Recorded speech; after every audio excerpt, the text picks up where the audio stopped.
watching closely. What's the secret, Max? You just gotta find something you love to do and then do it for the rest of your life. I don't want to be a product of my environment. I want my environment to be a product of me.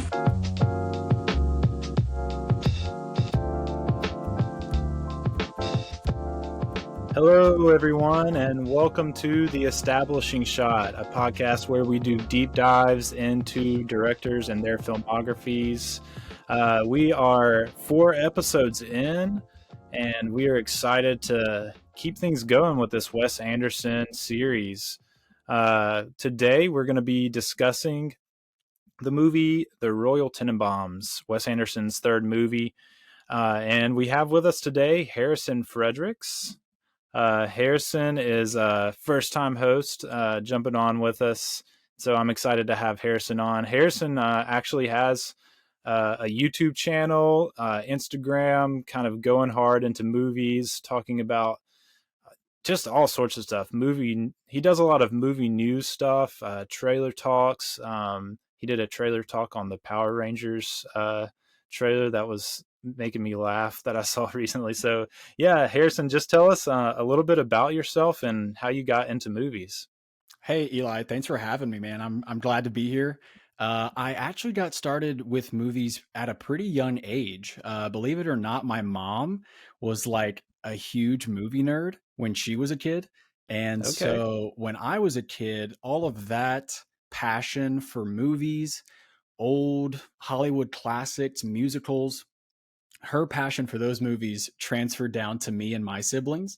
So I remember growing up watching John Wayne, Singing in the Rain, like all of the classics. That's what I grew up on. And that's pretty much how it got started for me. As I got older, I got really into the behind the scenes of how movies were made. I just had, I don't know what it is. I think I just really wanted to know how movies were made. And so as I got older, I got really interested in the production process of how films are created, how things are shot, how things are lit with light.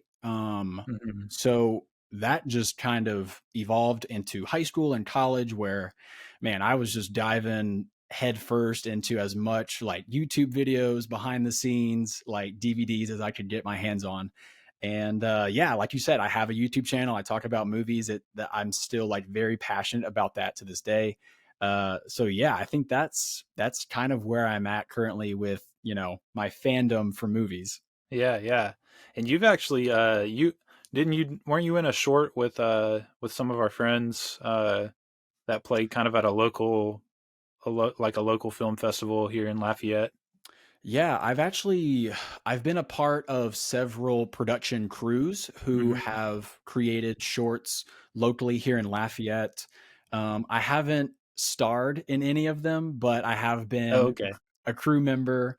I think I was part of the writing team for one of them, so more behind the scenes stuff. But hey, I'm game to get in front of the camera if I need to, man. I thought you had done something with Ryan, but maybe that was for something else. Yeah, Ryan is my best friend, and he just so happens to be a film nerd as well. Yeah. So there's a lot of collaboration of us together over the years. And I think I don't want to spoil too much, but he is going to be a key part of the Wes Anderson talk, I think, for this episode for me. All right. But we'll get to that a little bit later. Great. Yeah. So what was your introduction into Wes Anderson? Well, what's the first one you saw? Let's get into it. Me and Ryan Watts, we were roommates in college at UL, and he wanted to show me this movie called The Grand Budapest Hotel. I had never heard of it. I had never heard of Wes Anderson. And he was like, dude, you have to watch this movie with me. It's by my favorite director. You're going to love it. I was like, okay. I mean, I'm game. I'm pretty good about, going outside of the box and trying new movies. So we watched Grand Budapest Hotel in our college dorm, and it was awesome. Like, loved it. It probably still is my favorite one that he's that I've seen of him so far. But yeah, that was my introduction, and man, I think I got the icing of the cake as my first taste test of Wes Anderson. Yeah, So yeah. yeah, Yeah, it's definitely his biggest, most well known film, I think. Most successful for sure. I feel like Fantastic Mr. Fox kind of has a broader audience, so it might be a little bit more well known, but Grand Budapest is definitely his kind of like I guess what most people would say is like his masterpiece movie. So, yeah, definitely a good one to get introduced to for sure. yeah, dude, it was it's a very distinct college memory of watching that with Ryan in the dorm, and then us just kind of like nerding out about it afterwards, just Hmm. like because that was my first experience with obviously Wes Anderson, but also just like his style and his unique Yes. approach to filmmaking. And I was like, man, this Yeah. guy is so cool because he is so unique. Yeah. And that's yeah, I mean, Wes Anderson has been on my radar ever since then. And Hmm. I'm really glad that Ryan introduced me to that film. Yeah. Yeah. I don't know if Ryan is going to listen, but shout out to Ryan for that. Yeah. Yeah. So, I don't know at this point, we're actually recording before the first episode has actually released. So in that first episode, and I think a little bit in the others, we talk about how when Wes was getting started, there were some people kind of like that were involved in getting him going, like with his first film Bottle Rocket, producer Jim Brooks, and even like later on after Rushmore had released his second film, Martin Scorsese kind of did this piece in Esquire, and both of them just in different interviews and pieces kind of talked about how Wes Anderson, with Bottle Rocket, it was like the birth not of a career but of a voice, like a voice in film. And so it's cool to hear you not even having heard us talk about that, just recognize like he has a unique voice. He's not just another director, but he's bringing something different to the table for sure. So yeah, it's cool to hear you just recognize that, as most people probably do. But yeah, so we're gonna jump into this. We've covered obviously Wes Anderson in an overview episode, just talking about his themes throughout his movies, his techniques in his filmmaking. And so, if you haven't listened to episode one, stop what you're doing, go back and listen to episode one. It's going to set you up for success and really being able to dig deep into these movies with us. But yeah, so we're going to jump into his third movie today, the Royal Tenenbaums. Harrison, this was your first viewing of the Royal Tenenbaums, if I'm not mistaken. That's right. First time I had been aware of it, like I knew the Mm-hmm. name, did not really know anything about context, plot lines. I mean, of course I expected some of those familiar faces from his other movies like Owen Yeah. Wilson, people like that. But yeah, totally fresh take. Did not have any expectations for what I was going to watch. So that's always nice to fly in under the radar, you know. Yeah, yeah. I love going into movies knowing basically nothing. It just makes it more fun. But Oh, yeah, yeah. absolutely. Yeah, so he this was his third movie, and it's actually he's his first three movies he co-wrote with Owen Wilson. This one obviously he co-wrote with Owen Wilson too, as they they were really integral in each other's career starts. They really kind of they were friends, and they uh, kind of I guess urged each other on in it and did some work, a lot of collaboration work together in the beginning. And so yeah, it's cool to see how they grew as writing partners. But it's just interesting, after this they don't write anything else together again. And so I'd like to see them come back together and write another one together someday, but we'll have to see. But yeah, so this one written with Owen Wilson, Wes Anderson. What's cool about this one is it's his first it's his first movie with like a real Hollywood budget. Not like a huge budget, but it's not like a big budget film, but a real like Hollywood movie budget. So his first movie, A Bottle Rocket, had a $7 million budget. Like not very big, like obviously bigger than you and I might ever Yeah, see in our lifetime, definitely. but but I mean, if you're out there and you want to give me and Harry $7 million, Hey, I'm game. a budget to do whatever, then go for it. But Let's invest it, man. yeah. um but yeah, 7 million on his first one, and then it was surprising when I looked this up. Rushmore, which is a much more refined movie, has a lot more going on as far as like the filmmaking, the way that he shoots, and the sets and the production, and even having like some bigger names in there. It was only a $9 million budget, so he only it probably didn't help that Bottle Rocket only made 400,000 in box office after a $7 million budget. That's tough. But yeah, so 9 million for Rushmore, but now he has a $20 million budget to work with. It's a solid budget, and it's actually one of his that has made the most like gross income, just off of the budget. So it made $71 million at box office. So he got in 50 million on this movie.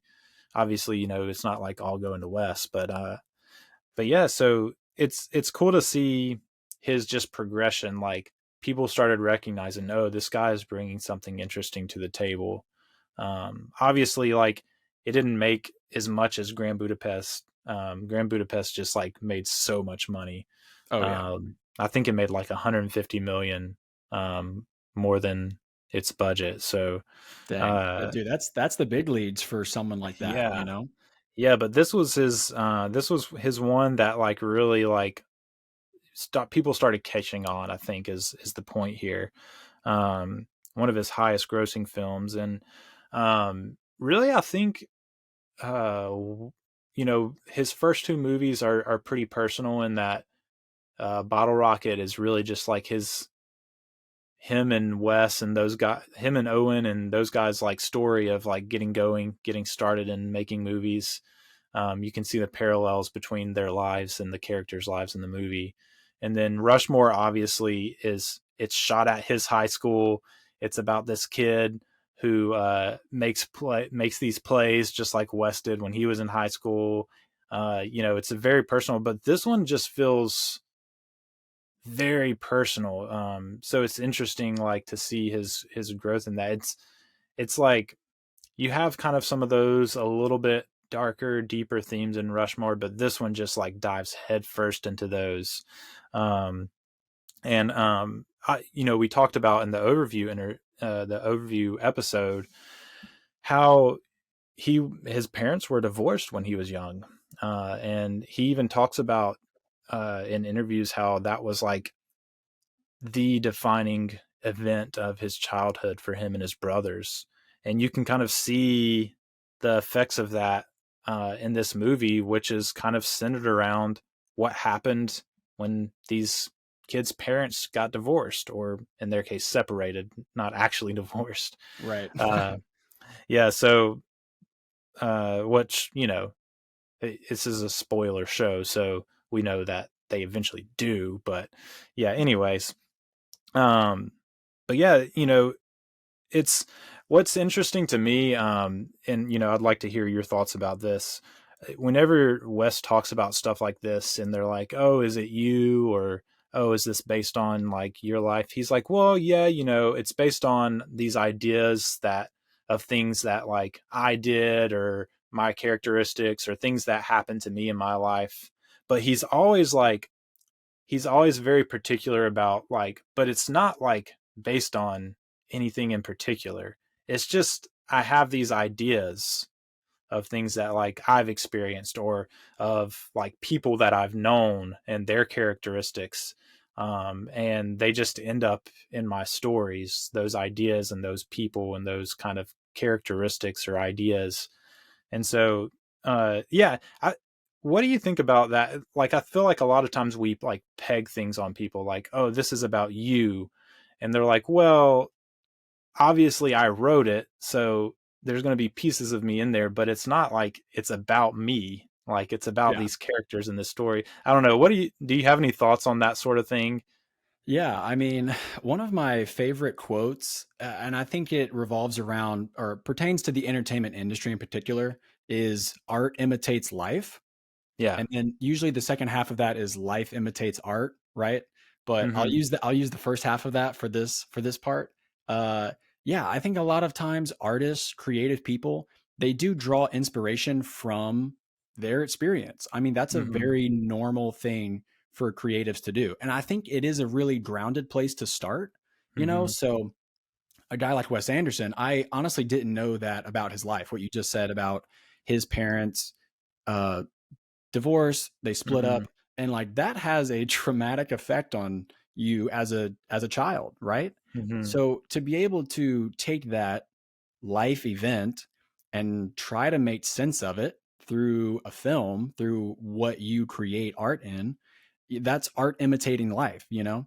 So I think he's maybe trying to dodge it a little bit. Because he Hmm. doesn't want a blanket statement, everything in this movie is about my life, you know, because that's Yeah. probably not true.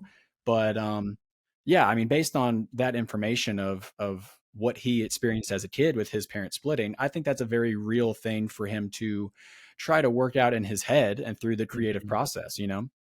Yeah, yeah. And we'll talk a little bit about that when we get to kind of like some of the key points for sure in the movie.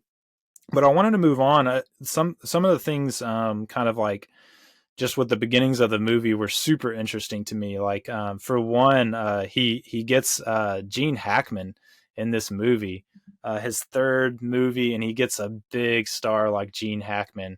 And what's funny to me is, so he had this idea for this character, and he was like, I want it to be Gene Hackman. Like from the get go, it was always Gene Hackman, and so he got a meeting with Gene through his agent, and Gene was like, I don't want to see it unless I see the script or whatever. And Wes is kind of telling him, kind of want to write this character for you or whatever. And he's like, no, no, no, no. It's funny. Gene Hackman, even in an interview that I saw with Gene Hackman, he talks about this same. Him and Wes kind of talk about this same thing, really like in the same way. They Yeah, both remember it exactly the same way. Is like he was like, I don't like it when people write things for me because they don't actually know me and how I would do it. And Wes is sure. kind of like, well, no, no, I'm not writing it like it's for you. I'm writing a character that you are going to play well, sort of thing. And but ends up, what happens is Gene gets the script. He still like doesn't really want to do it. Probably the main part is because they still don't really have enough money to like actually pay him what he wants. But his agent really wants him to do it, and he has a close relationship with his agent, so he goes ahead and does it. It's funny. It's like That's he's great. kind of like, yeah, he's kind of like forced into this movie, and then it ends up being like, man, Gene Hackman is like perfect for Royal Tenenbaum, and the movie, does well. Um, yeah, it was just so funny to me that like he just really didn't want to do it, but ended up ended up doing it anyway. See, Um, my memory of Gene Hackman is from Hoosiers. So okay, yeah, he's the coach, you know, the hard-headed basketball coach. mm-hmm. So I feel like that gets, I don't know, maybe he's typecasted a little bit into that Yeah, yeah, like hard-nosed middle-aged man, like, yeah. you know, that kind of stuff. So I don't know. It's funny though that the agent was like, "You're doing this, dude." Oh yeah, yeah. I can't remember how many Gene Hackman films I've seen. I don't think I've seen a ton of them, but the probably the most recent one I watched was The Conversation, and I don't know if you've ever watched The Conversation, but I haven't. it's a very different like character. Like he's very paranoid, like very like it's a pretty stressful movie, but yeah, it's very different. So he has he does well. He kind of talks about how he doesn't like I think it was Wes actually that talked about how when he was working with Gene, for one, it was like the hardest person he's ever worked with. I guess just like the kind of like, I guess personality Gene has, is just very like, he doesn't want you to tell him too What to much of what do? to do, Yeah. sort of thing. And Wes kind of had to learn how to work with that, and let him run with the scene, sort of thing. But yeah, so it's just funny. A director that's so like precise and detailed, but like you can't really do that with Gene Hackman. You gotta just let him take the scene and do what he's gonna do with it, sort of thing. Yeah. Some of uh, those actors, man, you just got to let them go. yeah. Yeah, the other one I wanted to point out as far as like the cast was Luke Wilson. Um, you know, in Bottle Rocket, he's a different person in Bottle Rocket. He's a different kind of sort of character. A lot more. You can kind of see some darkness under the surface, but he's a lot more lighthearted there. And this character is really like feels like tormented through the movie. And we'll get into his character a little later and what part he plays. But yeah, it was just interesting. Wes said that Richie also was written for Luke Wilson, and you wouldn't think that based on other roles he's had before this. But he kind of talked about this story. He was close with the Wilsons. Obviously, Luke is Owen's brother, and they were all good friends. And his dad was telling the story about how Luke had called him, and he was away at a school. I don't know, I guess like a boarding school or something like that. I'm not sure exactly, but he like called his dad and was talking about how like he didn't like it there, and like he just felt like he didn't belong or something. And like his dad shows up eventually at one point, and like he's getting like elected to like a school office, and like he's kind of like one of the most popular kids. Like everyone knows him and likes him, and wants to be his friend. And but like it's like Luke was like disconnected from that, and it sort of is like Richie. Like everyone, people are like asking for his autographs and like saying, hey, like Richie, or whatever. And he's like feels so disconnected from that. Like everyone likes him, but he doesn't have like the appreciation for that. He still feels kind of lonely and isolated for some reason. So it was interesting to me that like he kind of took that one story from Luke's life and like kind of like pegged him for this character that related to that one story from his life. Maybe he saw something like, oh, Luke's going to be able to pull this out in his acting somehow. Just to clarify, Luke Wilson is the youngest brother in the three children in Royal Tenenbaums. He's the tennis player. The tennis player. Okay. I He's can't also remember in who's. the Darjeeling Limited, right? Yes. Okay, cool. I Just making sure. I figured that was him. Yeah. So That's you pretty can't cool, really though. recognize him with the big beard, Right. until he like shaves and stuff. Yeah. But hey, making movies with your brother, I mean, that's got to be pretty fun. Oh yeah. So him and Owen are in Bottle Rocket together. So you should definitely go check out Bottle Rocket now that you've kind of seen some more Wes Anderson. Like go back and watch his first one, and him and Dignan is Owen Wilson, and Anthony is Luke Wilson, and they're like kind of best friends. They're the two main actors, so it's fun to see them kind of riff off of each other as like actual brothers that are kind of playing brotherly roles, Yeah. But yeah, they had really good chemistry in Darjeeling Limited.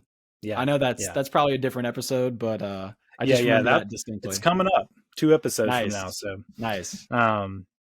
Yeah, the only other like big production thing that I thought was interesting was the house. So did anything stand out to you about like this house, like this set? What stood out to you there? Man, I think it was, and just based on my, other viewings of Wes Anderson, everything is in its place. Like everything has a place, Right. like it's kind of wild the amount of detail that and like the great lengths that he goes to with set decoration. Like Yes. I think the bedroom or one of the bedrooms, whichever one Yeah. has the tent. I think the Yeah. youngest brother Yeah. pitches a That's tent in Richie's. there. Luke Like Wilson. Yeah. just some of the detail inside that tent and around the room. I'm just like, man, this guy is sharp. He knows Yeah. exactly what he wants in the room, where to put it. Um, yeah, I just think I have a real appreciation for that level of detail with set design. I'm sure he has a team of people that assemble these Yeah. things, but Yeah. yeah, it's really cool. So this house, like he was with one of his friends, and they were kind of trying to figure out where they were gonna. He knew he wanted to do it in a house, and it's funny. One of the influences is of this film is an old Orson Welles film. I'm trying to remember what it was called. Man, it's just escaping me. But it's about a family also, and I'm gonna have to flip through my notes while I'm talking to find it. Is it War of the Worlds? No, No, I'm kidding. Anyways, unimportant. Uh, Moving on. Moving on. It looked like that house in a way. So they find this place and they see like foreclosure in the window, and they're like, "Wait, what?" And so they look into it, and it had foreclosed, and this guy bought the house. It's in Harlem, in New York. But yeah, so this guy had it foreclosed. This guy bought it, and they actually like basically paid this guy what he bought the house for to be able to use it for those however long to shoot the movie.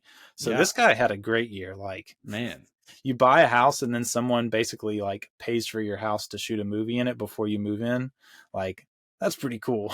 Yeah. And this But was yeah, before the housing bubble, right? yeah.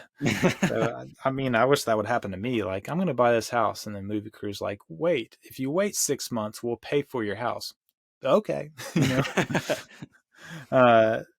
But yeah, so he got the blueprints for the house, and like he literally like his brother is a really good illustrator, Wes's brother, and so he sat down. Wes actually is too. When you like, you can see him in some interviews and making of like drawing. He's a good illustrator too.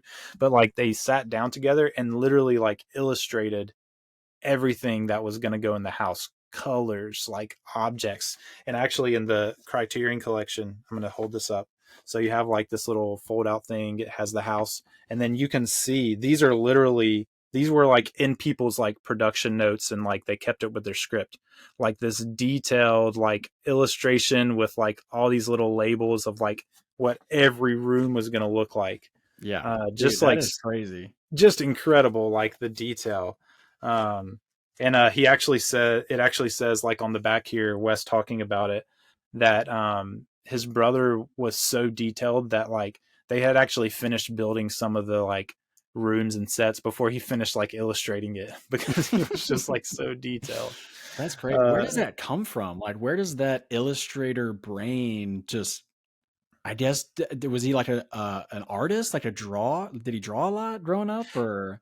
Yeah, I've read in some interviews where he talks about like he would draw stuff out a lot, and he actually, if we want to move into that sort of thing, like that kind of dollhouse-esque kind of set design that he has, like he's basically making these like dollhouse or like storybook kind of looking sets where they're like, it's like as if you're looking into a dollhouse. That becomes even more prominent in Life Aquatic, which comes up next, where the set is literally a boat cut in half.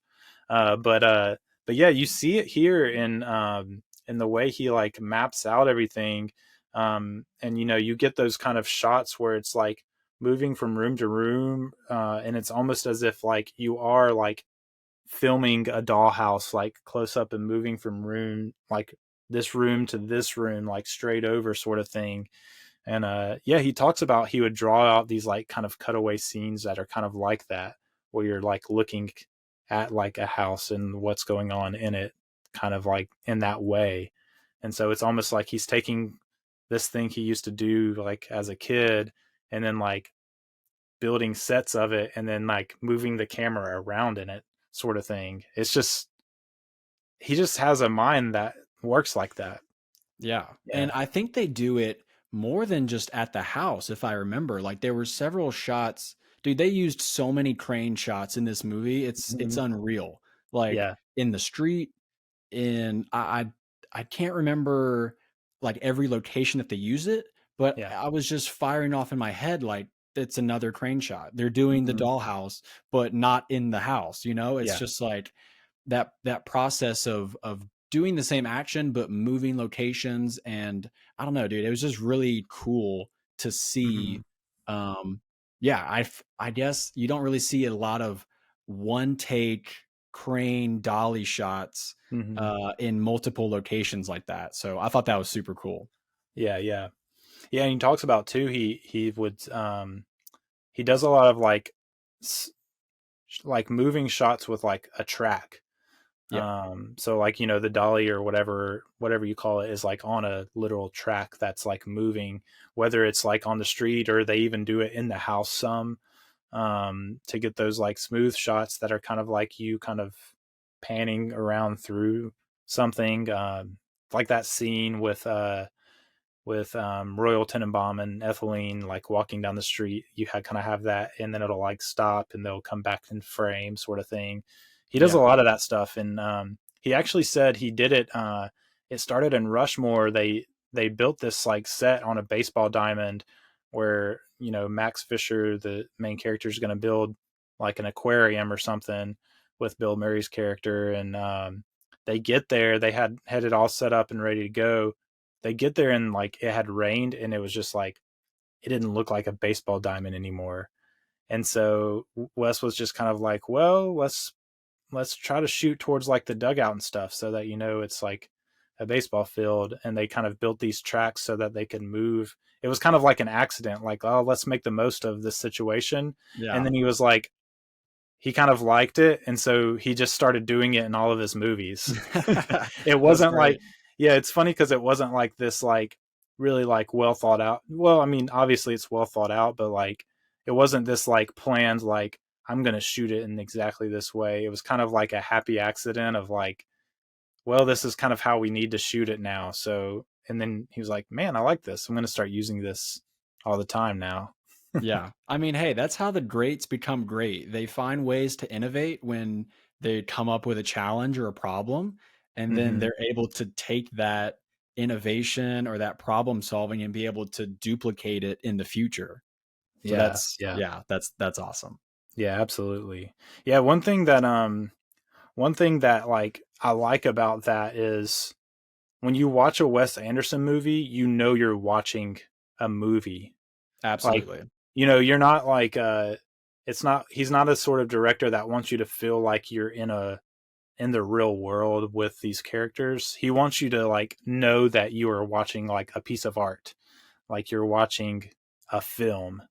And so like that's something that dollhouse effect kind of gives you, like you know you're watching a movie. But then there's other things like one thing that I noted was when at the end when Eli the shares my name, the the Owen Wilson's character, when he Yeah. crashes the car into the house, there's the camera in the room like right next to where he crashes, and the camera like does kind of like this. And Yeah, yeah. I was like, oh, like I'm watching a movie. Like, of course the camera's gonna shake. Like when the car hits like the house. He has like these, he starts doing it was so I like to like find like Wes firsts. Like so the first time he does this thing that becomes like a Wes Anderson thing. And Yeah, one of the yeah. things that are those like wobbly zoom shots. So you have Yes. like There was a lot of that in this one. yeah, yeah, like the main one I remember is when Royal is finding Chaz's sons, Uzi and Ari, at the playground to kind of like get them to tell tell their dad to hang out, that they want to hang out with him Yeah. uh, behind his back. But he shows up and he sees them, and it does this like zoom where it's kind of like in like wobbles. I don't really know, like do you think there's like a point to that, or I don't know? I think it's a cool shot, but I'm like, why does he do that? But I don't know. Yeah, it seems like he was just in love with zoom lenses for this movie. Yeah. And also, some of that zoom action can actually be done in the post production process. Hmm. So, even if he didn't shoot it with a zoom lens and manually, I crank the think he did. zoom, I think a lot of it was done manually, Hmm. which is actually very difficult to do Yeah. because you have to have someone pull focus Hmm. from the starting point to your end point of the zoom range, right? Right. So to be able to get a clean zoom from point A to point B, which is actually like dozens of feet away from each other, that's extremely difficult. And they Yeah. were Yeah. able to pull it off like multiple times. Hmm. Yeah. I'm pretty sure I've actually heard Robert Yeoman, who's the DP for like all of his live action movies. Um, he kind of talks about some of that, like he always has a focus guy, standing there with him, working on that sort of stuff. But yeah, Wes, one of the things that I've heard him talk about is how like he doesn't, he likes to shoot movies how they're going to be, basically how they're going to be. So he has an idea for how it's going to look, and he really doesn't do like, some directors will do like, okay, let's do this take from here, this take from here, this take from here.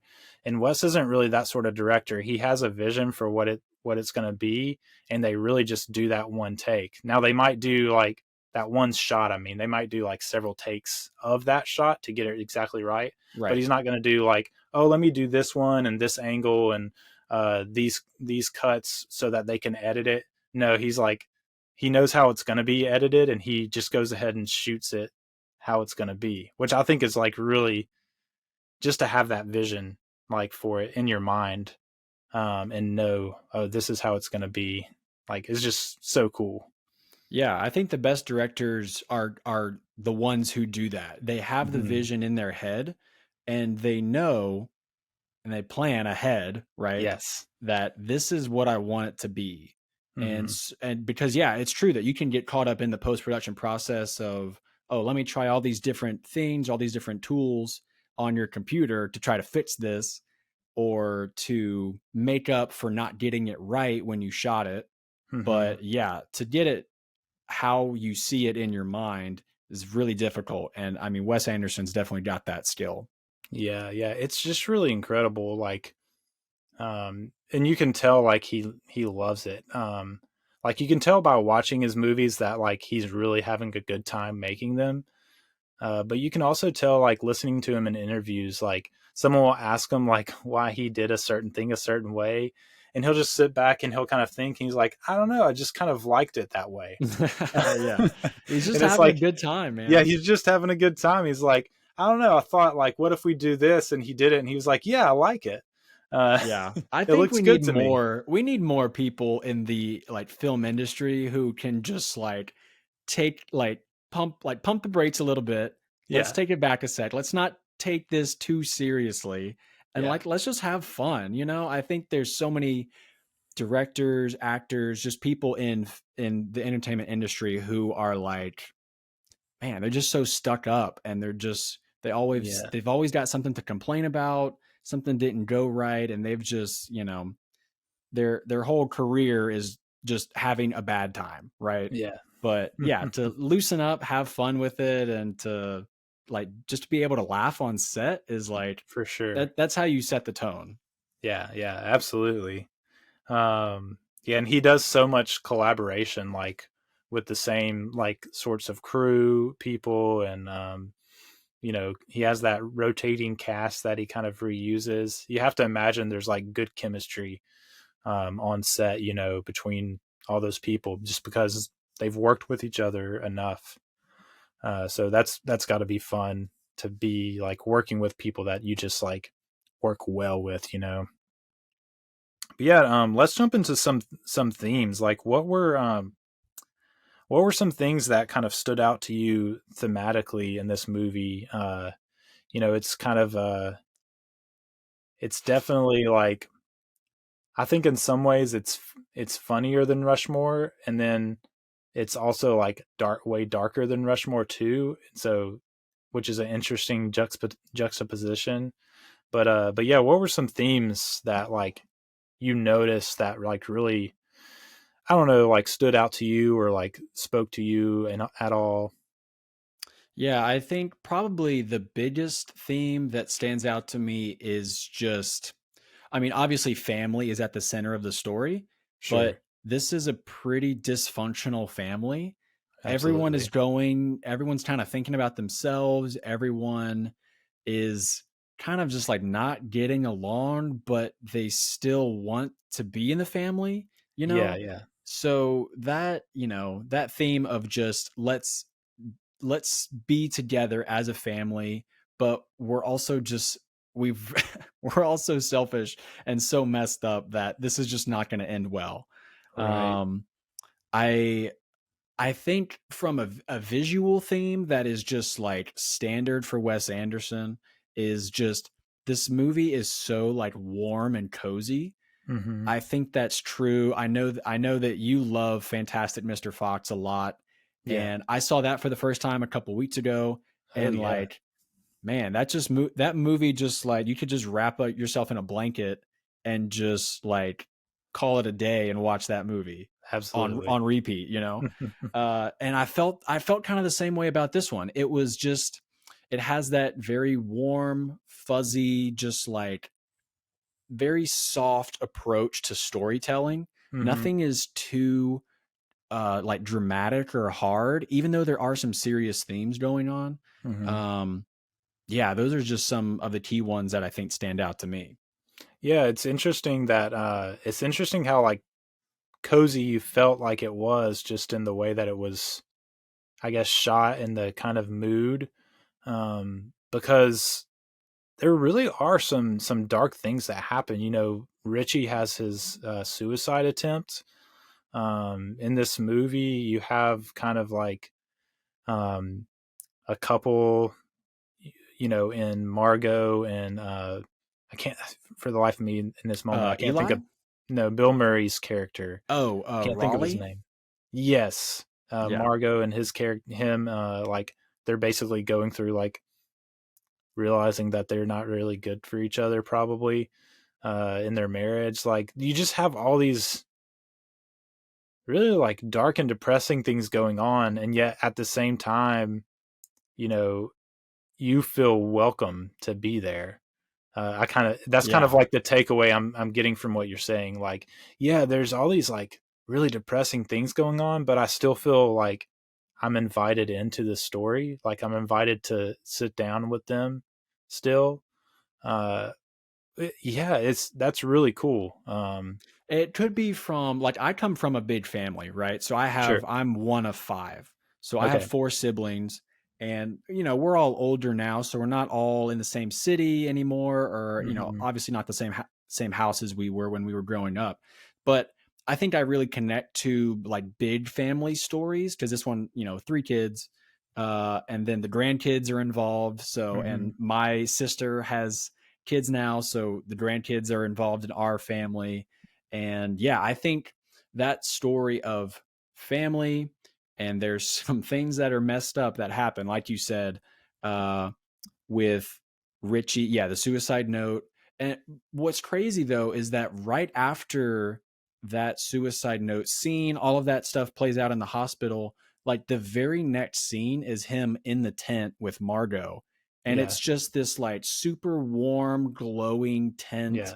with all these little cute fixtures inside, and they have a really like sentimental moment and an Hmm. emotional moment in this really just bright and like welcoming place.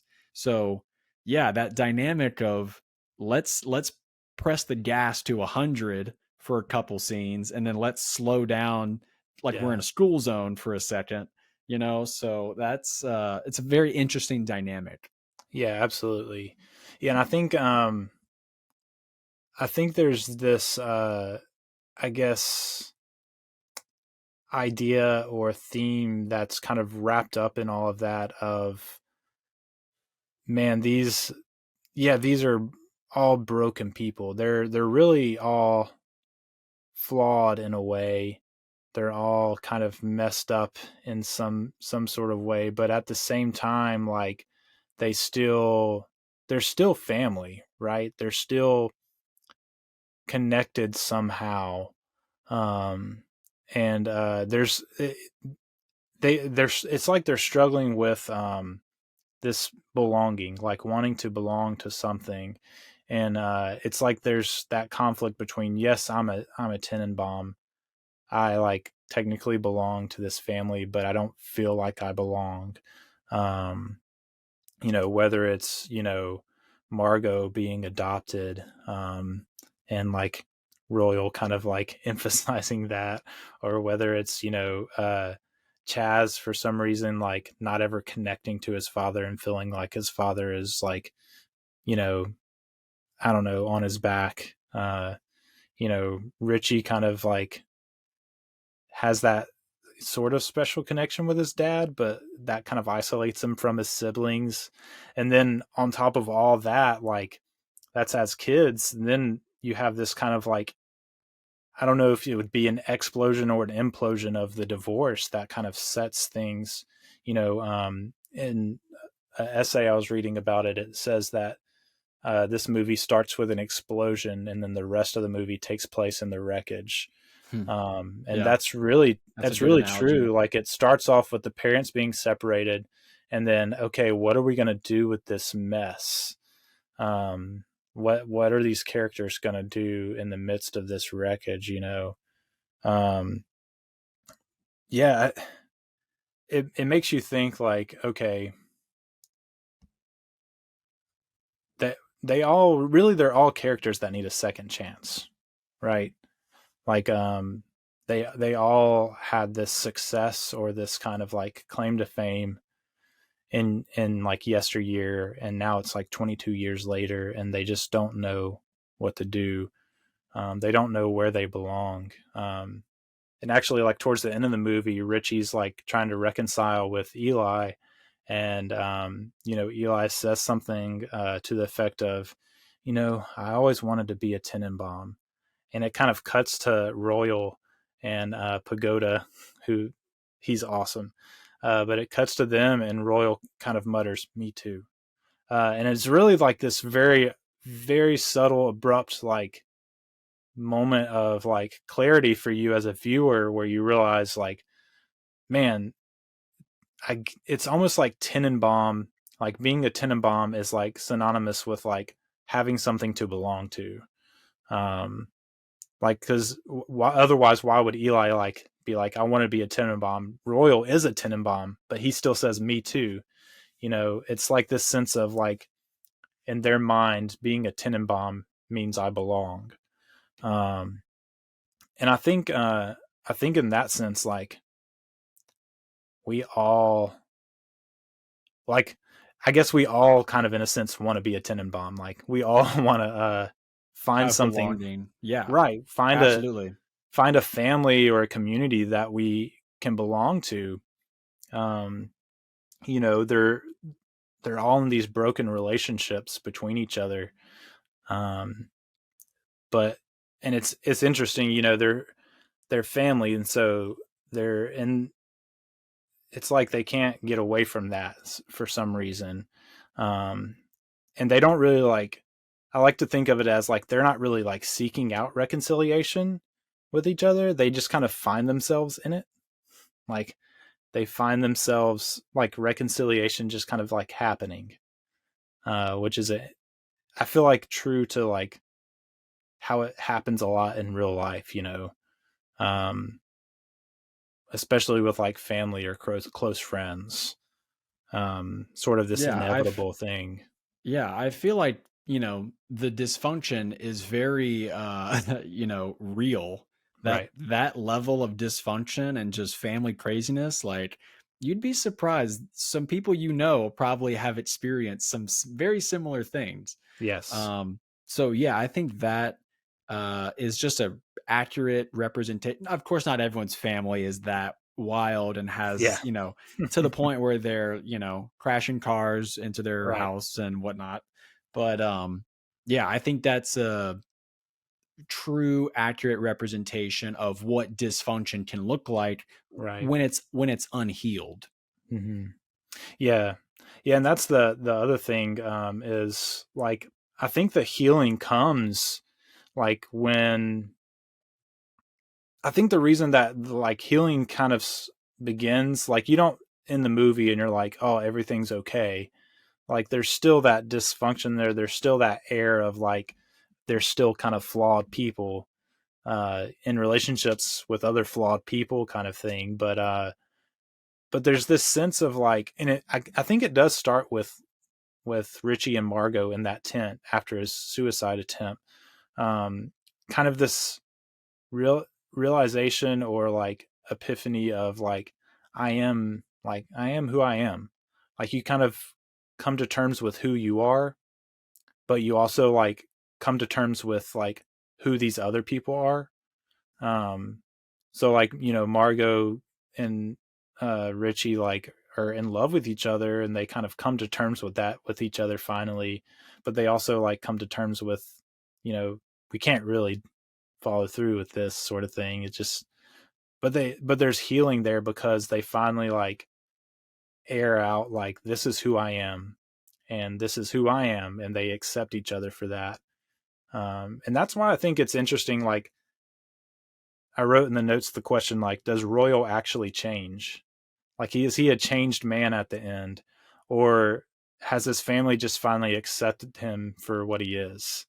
I don't know. Do you have any thoughts on that? Man, that's a good question, because he starts out pretty pretty messed up. Mm-hmm. And then of course he goes through with the whole, I don't have cancer, I faked the whole thing. Yeah. And then it kind of ends in chaos, and Eli gets involved in that chaos. Mm-hmm. I don't know if he changes in the end. I mean, I think I would probably agree with you that the family does come to terms with the madness. Mm-hmm.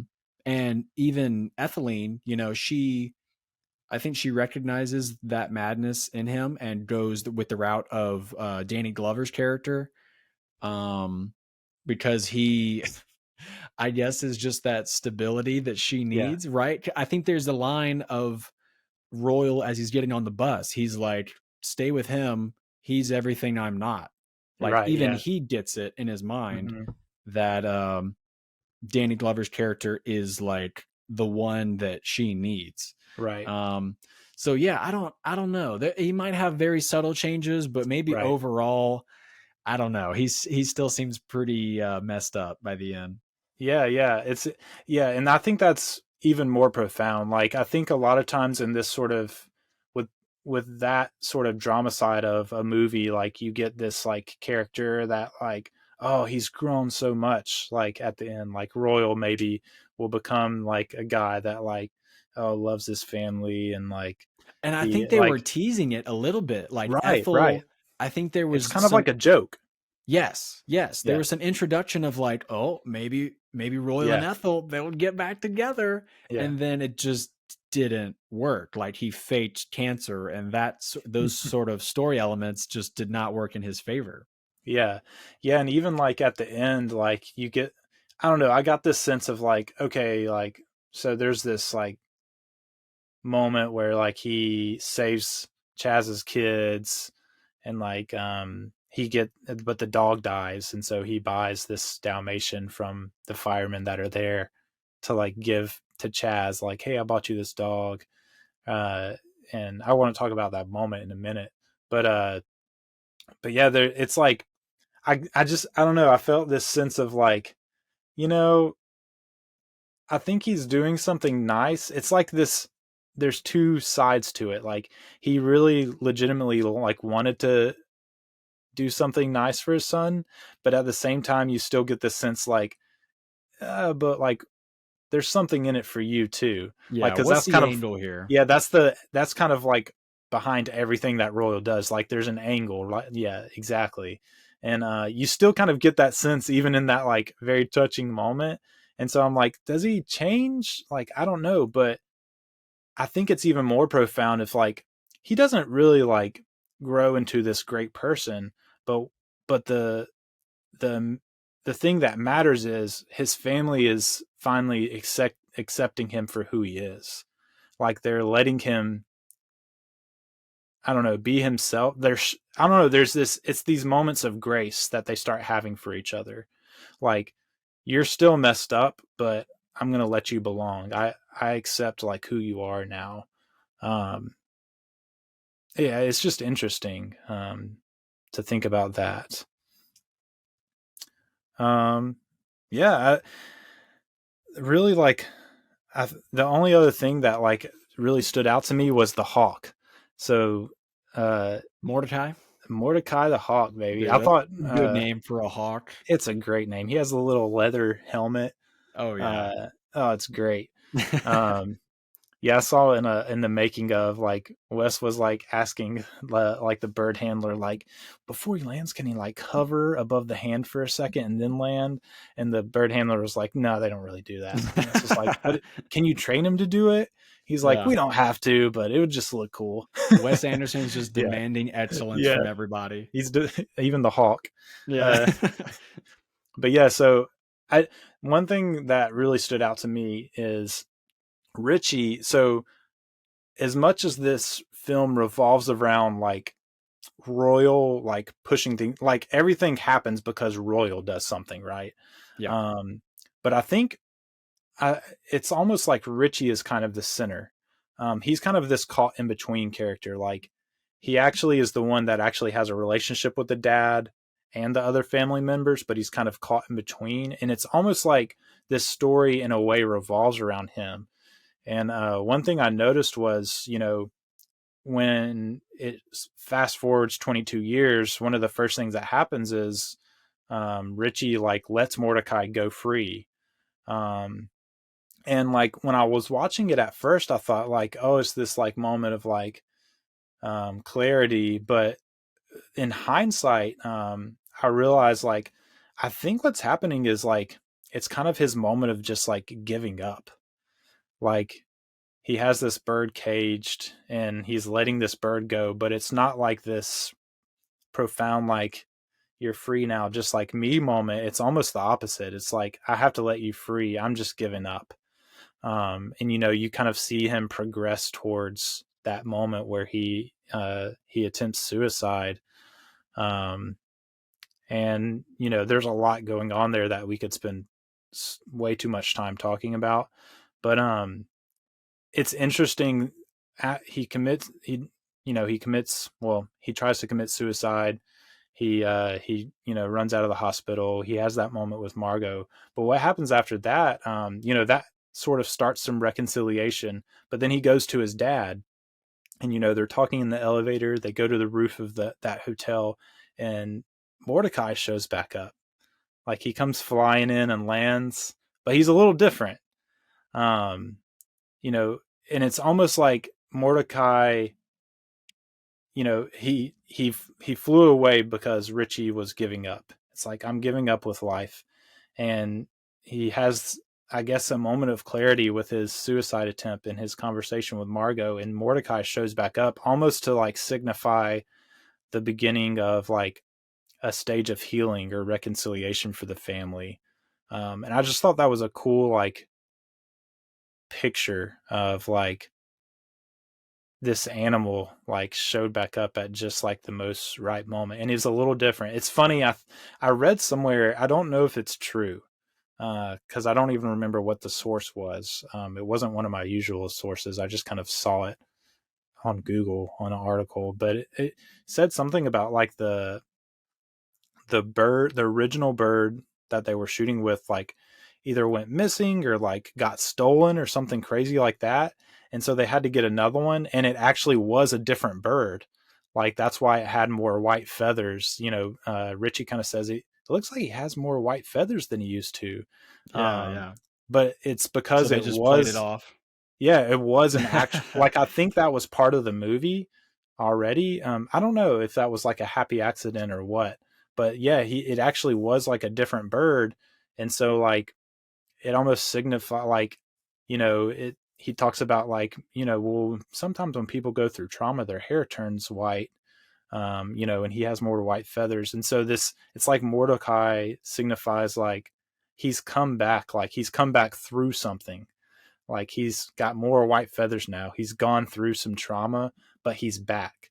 And it's almost like Richie becomes the catalyst for this like healing. He's the one that goes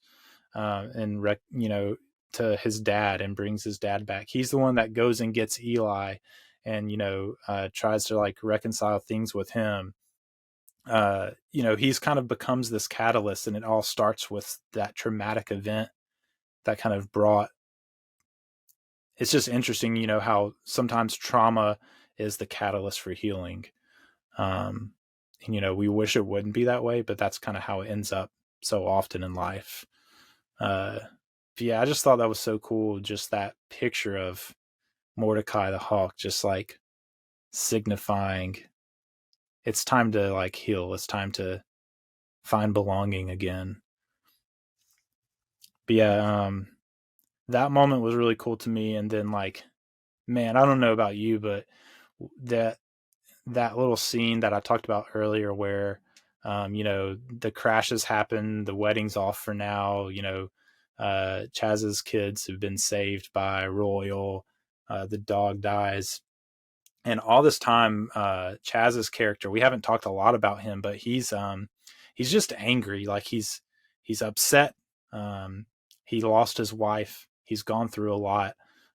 He thinks his dad just doesn't like him. Like he doesn't want anything to do with him.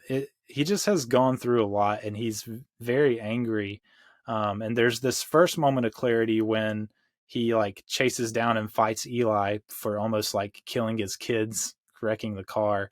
And they're laying there after they fight. And Eli says, who has a drug problem. We haven't mentioned that. Eli says, man, I need help. And Chaz says, I do too. Obviously they need help for different reasons, but they find that kind of connection. And so that begins like Chaz's moment of healing. But then like Royal gives him that dog, and he's like, you bought this for me and my kids? And Royal's like, yeah. And he's like, thanks, Dad. And he kind of looks up at him, and he has this like very emotional breaking moment where like all the walls and all the anger are like let down, and he says, Dad, I've had a really tough year, or a really rough year, or whatever. And dude, I just like I was just like teared up. Like that moment was just so powerful. Did you have any moments that were like that in the film where like, it's all this funny stuff happening, and then all of a sudden, boom, like emotion? Dude, I will say, to your point about Ben Stiller, I liked Ben Stiller a lot in this movie. Yes. I know that this was 2002, right? 2001, yeah. 2001. Okay, so that would have been right around the time of Zoolander. Yeah. I think believe so. It was turn of the century for Zoolander. So he was coming fresh off of that, which is just so over the top. It's so ridiculous. I love it because it's so funny. Mm-hmm. But to see him in this, same year. Same year. Okay, nice. Man, what a year for Ben Stiller. Zoolander and Royal Tenenbaums. Yeah. But they're so polar opposite characters and movies and everything. But yeah, it was just nice to see him in that sort of role. And yeah, to have that moment where you just lost it is great. Man, I was actually telling my wife about it, and like I started like getting emotional and tearing up when I was telling her about that scene. I was like, whew. So I got that out before I got on camera, I guess. Yeah. So I didn't do that here in front of everyone.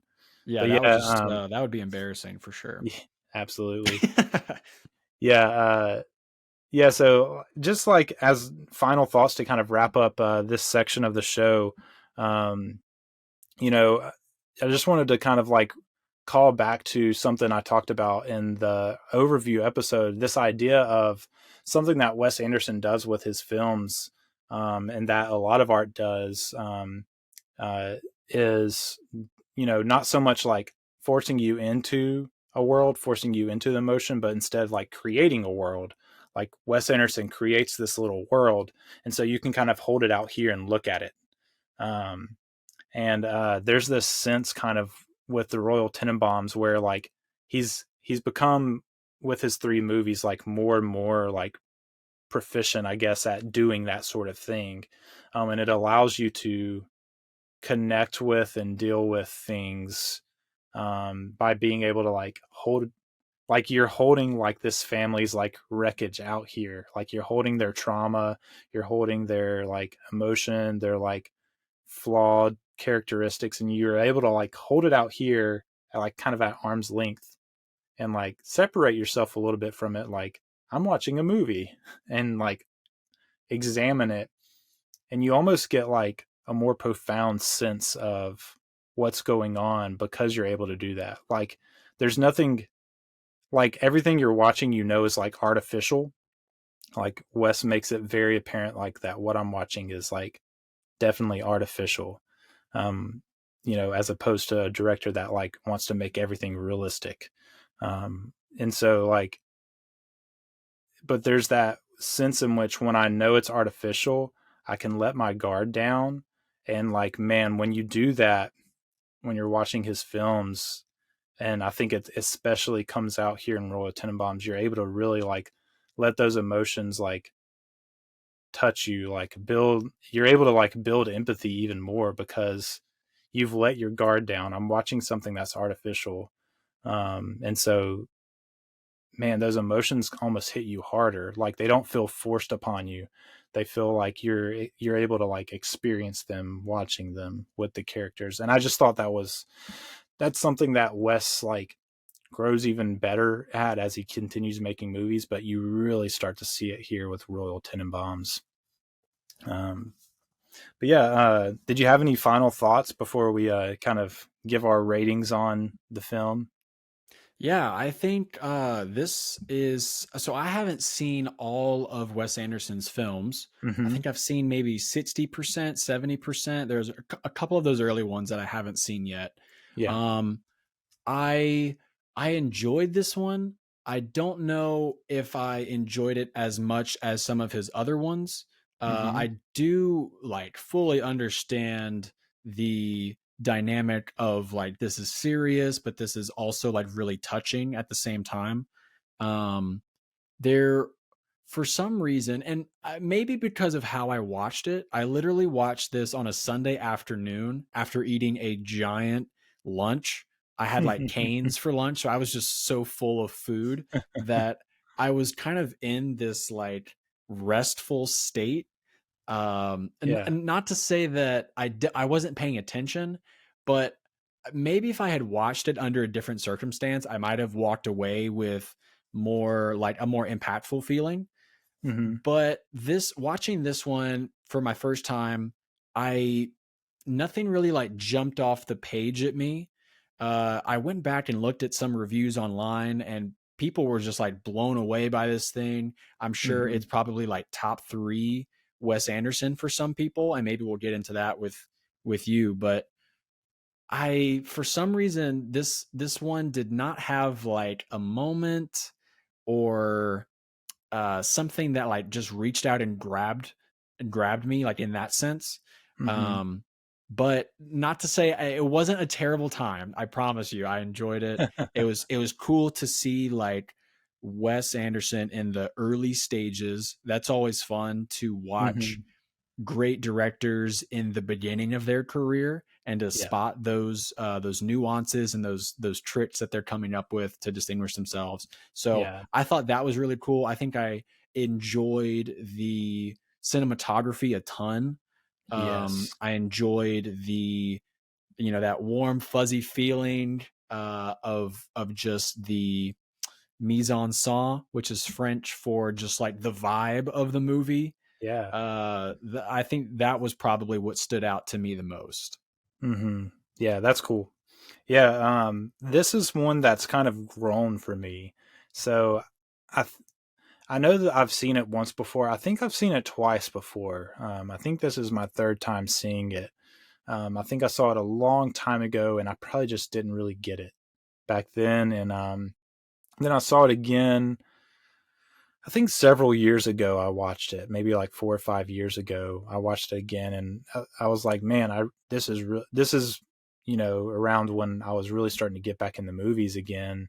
Not again, but just like really get into them seriously for the first time. And I really it struck me. I really liked this movie.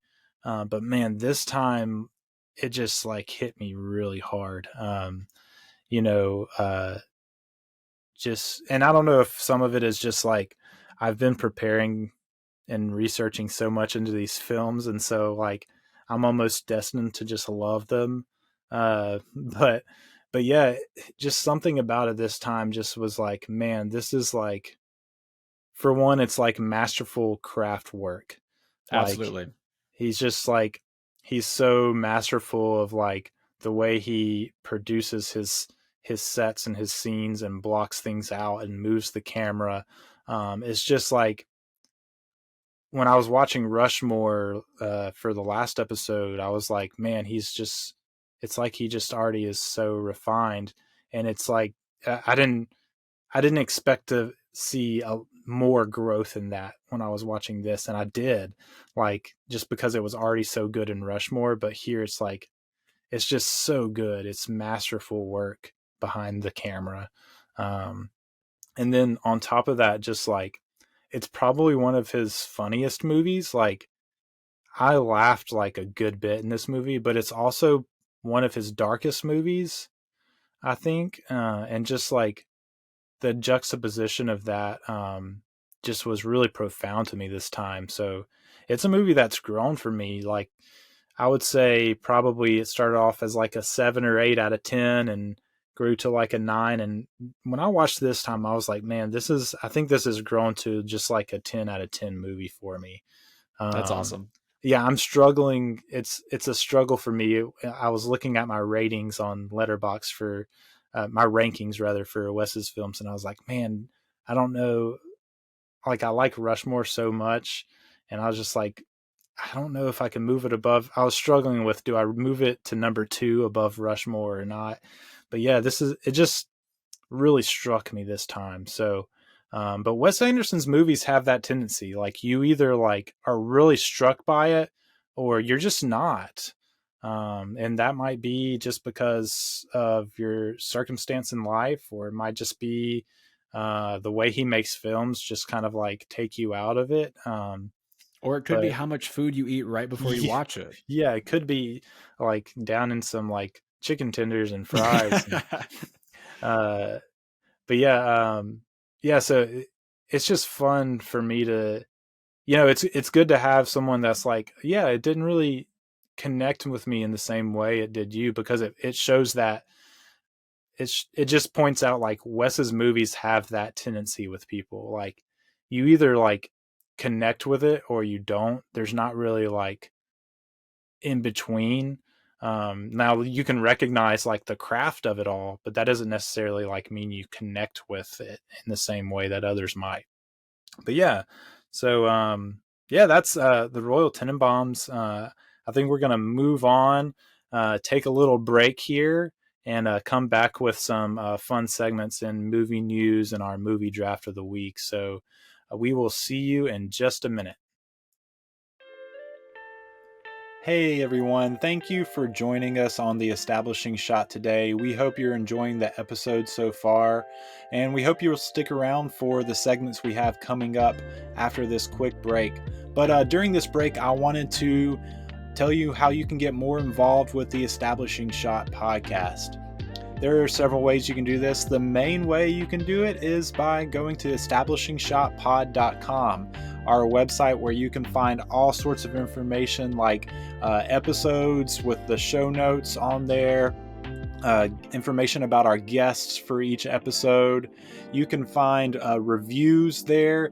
And there's a page where you can actually leave a review on the website if you want to. You can see all the platforms where the podcast is available, like Apple, Spotify, all the major podcast platforms, and even a link to our YouTube page where you can see a video version of the podcast. So please go to the website. And the place I want to highlight there is our donate page, which has information about our Establishing Shot family. This is a way that you can subscribe to the podcast to support all the efforts and the stuff that goes into making this podcast good and making it better than it even is now. We have different tiers that you can subscribe to, starting at $5. And what this will do is you'll be able to support the podcast, help me make it better. And also at the same time, you'll get early and ad-free episodes. You'll get access to our Discord server where you can join in and just kind of talking about movies with a community that loves film. And so we would love to have you in there. And then the higher up in the tiers you go, the more you get. Even things like chats and video chats that we'll do every once in a while, where we get to talk about in more detail stuff that we're talking about on the podcast. So I hope you'll subscribe to that. Choose a tier that fits your budget, and I would love for you to support the podcast in that way. And the last thing I wanted to talk about is where you can find us on social media. You can find me personally on Twitter at @TheEliPrice, and you can also follow me on Letterboxd. Letterboxd is kind of like a social media for movie reviews, so you can read my reviews there, and you can find me there at just Eli Price, no spaces or anything. So I'm on Twitter and Letterboxd. You can find the podcast on all the social platforms as well, such as Twitter at eShotPod, and then on Facebook and Instagram and TikTok at Establishing Shot Pod. So make sure to follow us so you don't miss anything. If you have any questions or comments about the episode or about the podcast, you can always email us at establishingshotpod@gmail.com. And the very last thing I want to do before you get back into the episode today is just ask you to please go to Spotify and Apple and leave some ratings and reviews. That really helps the visibility of the podcast and gets it in more people's podcast feeds. And so we hope you will do that for us, and we would greatly appreciate it. So I hope you enjoy the rest of the episode, and I will see you next time on the Establishing Shot podcast. Hey everybody, welcome back to the Establishing Shot. Hope you had a good time in that little break. Me and Harry here are getting ready for our movie news section, so we're just going to jump right in. For movie news today, we're going to be talking about live action Disney remakes. So we've had a decent amount of these over the years at this point. The reason I wanted to talk about it is because the weekend that this episode is releasing is the same weekend that The Little Mermaid is coming out. So yeah, it's interesting to see Disney just pumping out all of a sudden all these basically like the same movies as before, with a little bit of twists and live action instead of animated. What do you just think about Disney live action remakes in general?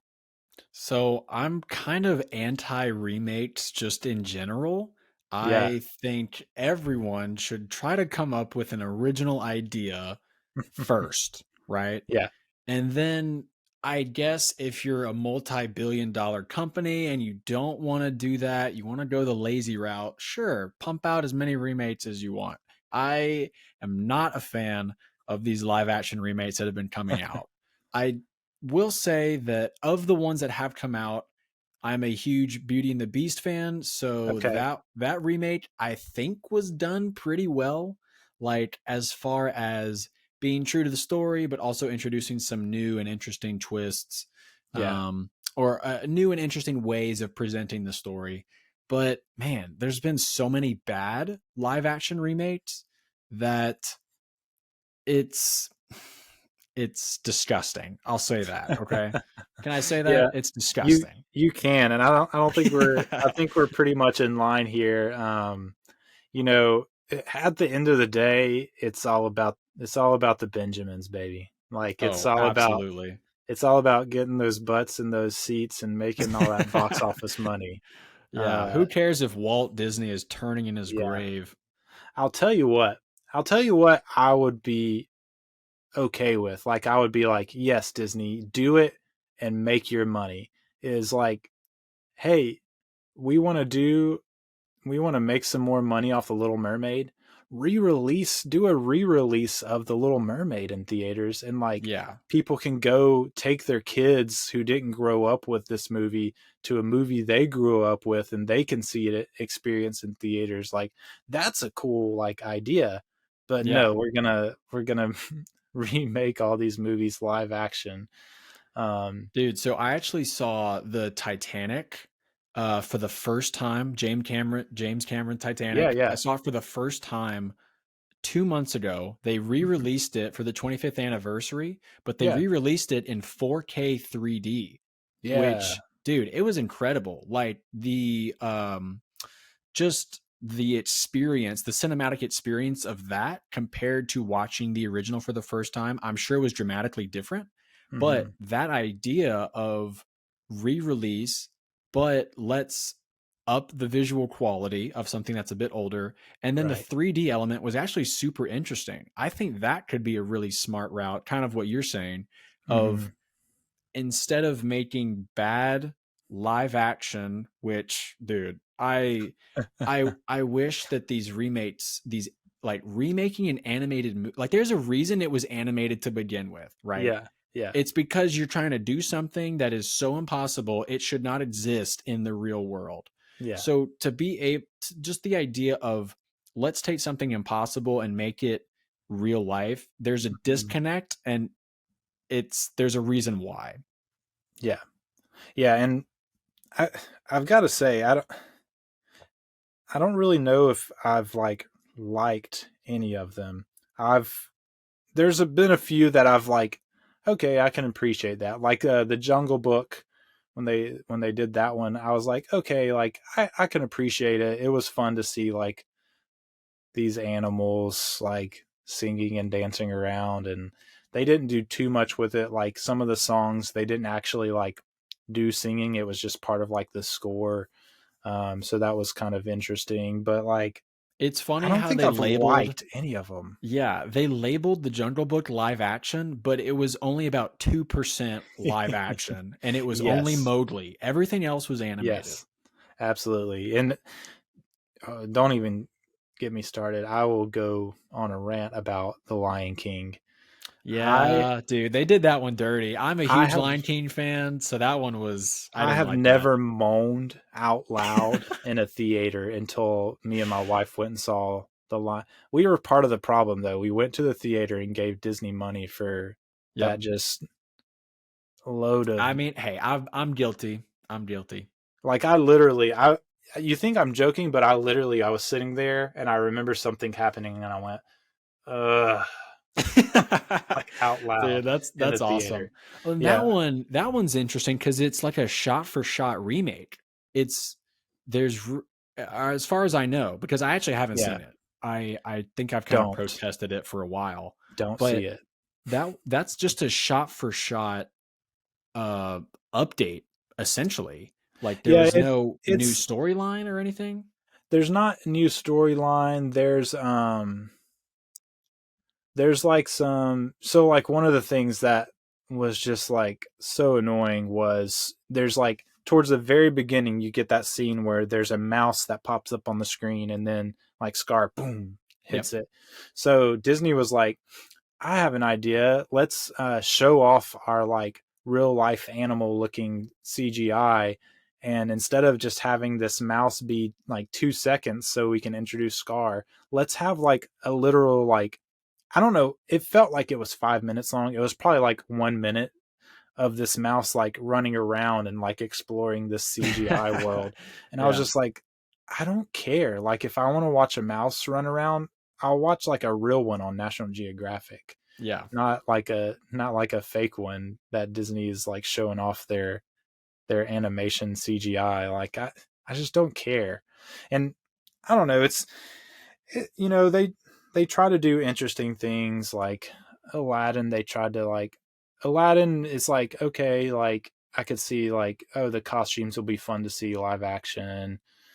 But man, they're just not well made. And at the end of the day, I've gone on this rant several times with people. Is just like when Aladdin came out, like I saw it and I was like, this really just makes me want to watch the original Aladdin. And so I've gotten to the point, which is, I guess, part of their marketing scheme with these. But I've gotten to the point where I'm like, why am I going to go see this when I know the original one is better and I can just like pull up Disney Plus and watch the original one instead, instead of paying, $12 to see something that I know is not going to be good in theater. I don't know. It's just annoying to me. At the end of the day, it's just kind of like Disney trying to make money, and maybe some kids like it because it's fun for them. And so it's probably not as big of a deal as we're making it. But at the same time, like, you're creating a precedent in the industry for like you said, lack of originality, lack of true new ideas. And so there is a sense in which like it can be harmful to like just keep doing this over and over. But Yeah, and I think the saddest part about that is the fact that these movies came like these are our generation's movies, right? I right. mean, there's Yeah. a little bit of an age gap between us, but Mm-hmm. these are all 90 movies that came out in the 90s, and that Right. was 30 years ago, right? Which I know sounds like a long time, but like updating the Jungle Book, all about it. That movie came out like 2000 years ago, okay? The fact that like I grew up watching the original Lion King, Beauty and the Beast, Aladdin, all these things that are part of the Disney Renaissance that happened in the Mm-hmm. 90s. It was incredible what happened.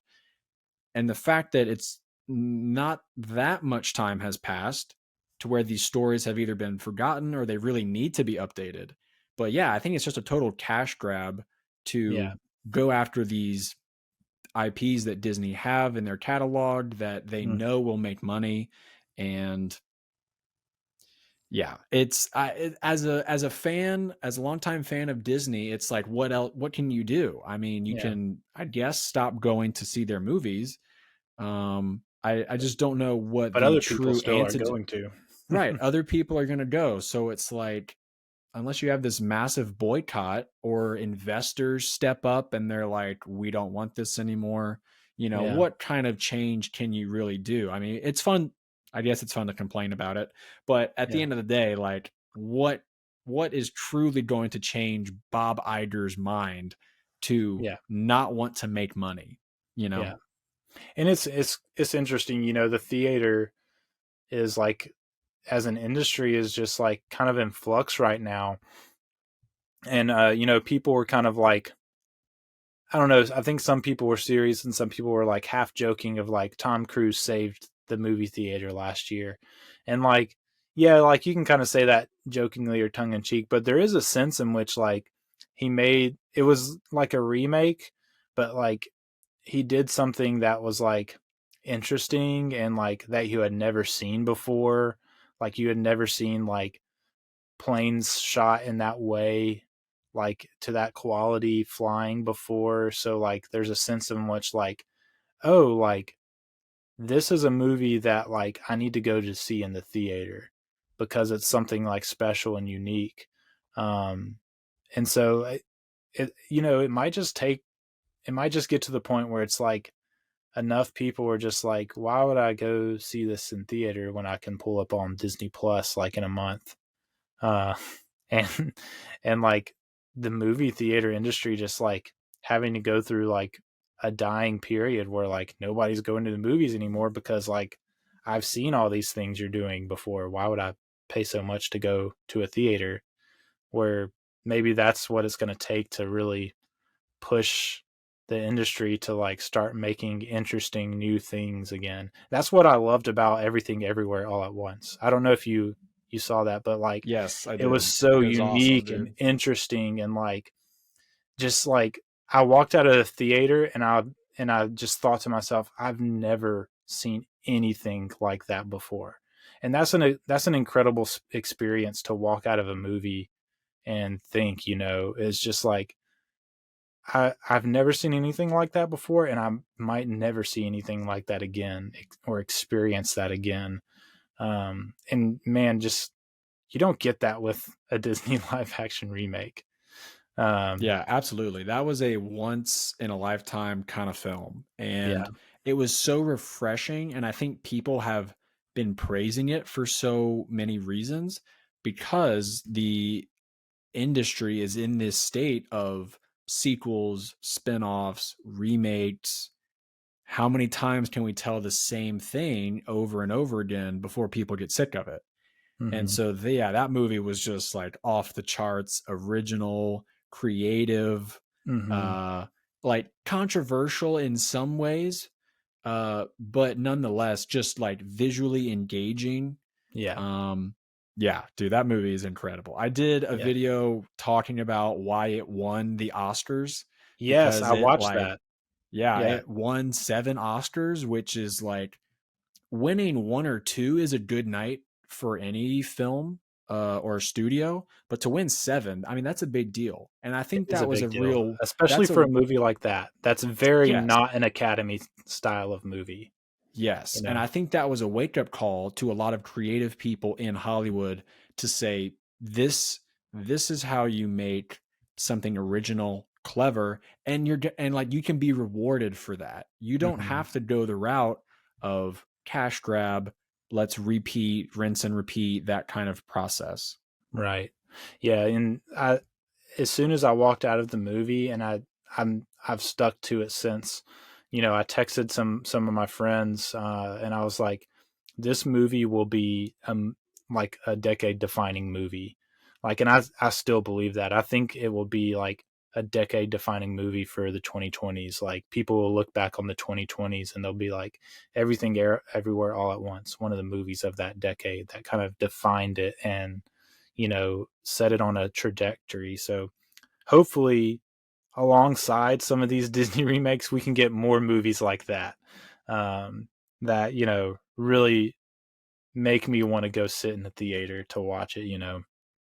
But yeah, so we're gonna move out of our live action remake talk, and move into our movie draft section. So yeah, if you're tuning into this segment for the first time, basically how our movie drafts work is they're kind of like, I'm a big fantasy football guy, and so I'm used to like this idea of drafting players. But if you're not familiar with that, it's basically just think about like you're picking you're picking your kickball team out on the playground. Like you want to pick the best players. Like you don't want the kid that like is going to whiff on the ball every time.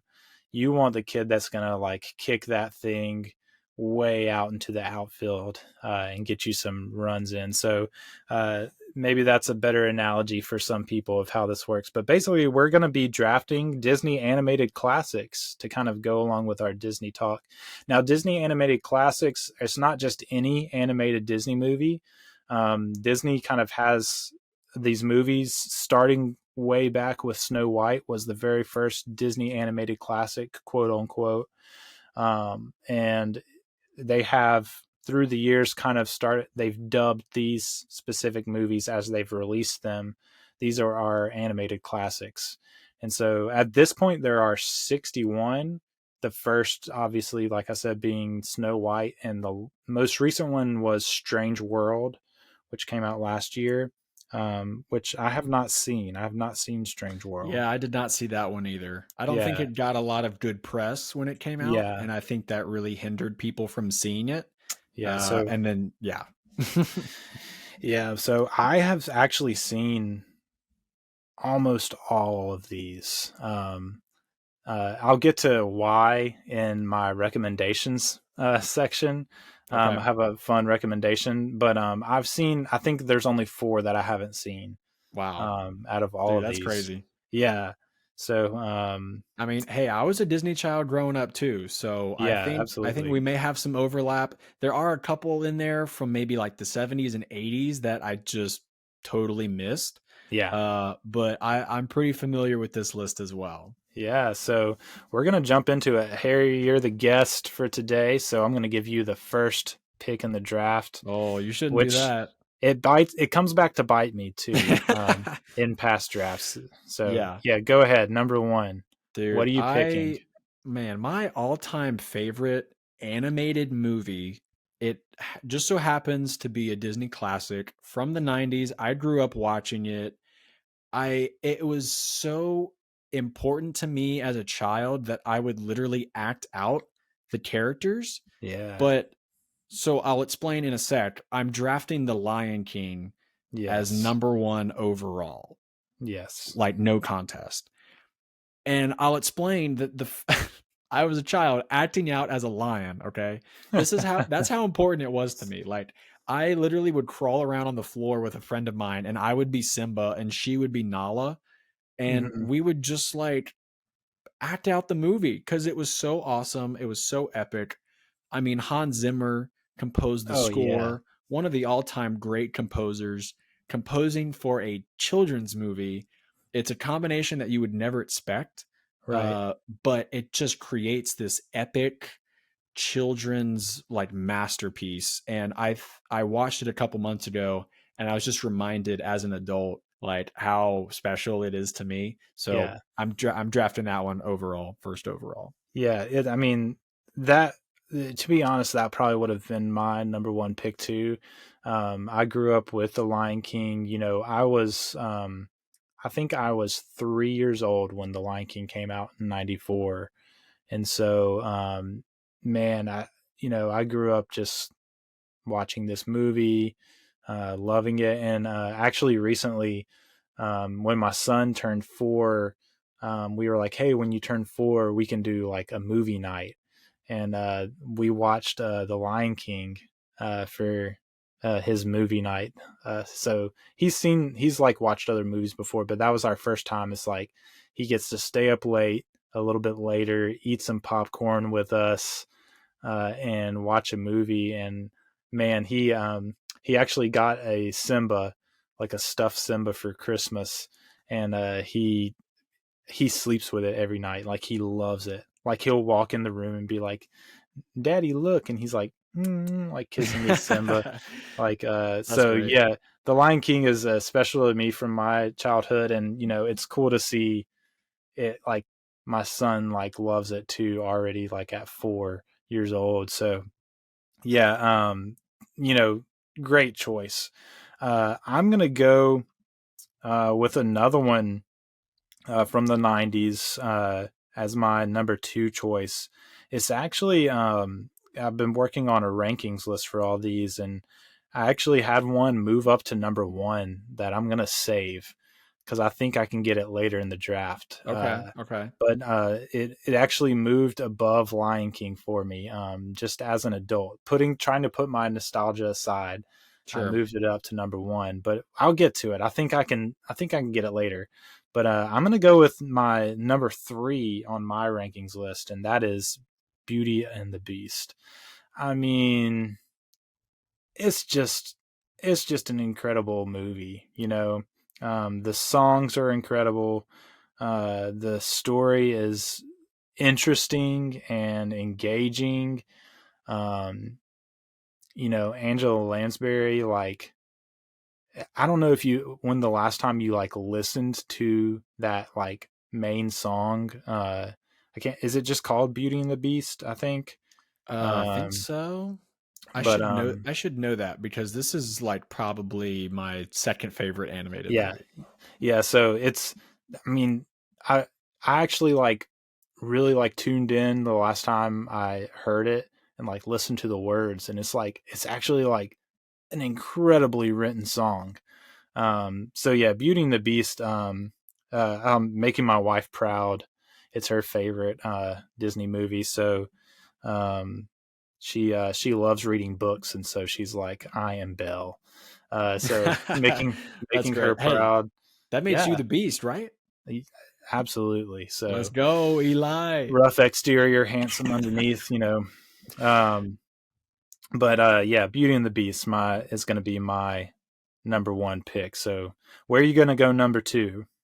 Dude, that's a really great question. There's so many from the 90s that I could pick just because that's what I'm the most familiar with. Sure, yeah. But I don't want to sleep on the early days, like when Walt was in the Yeah. studio drawing.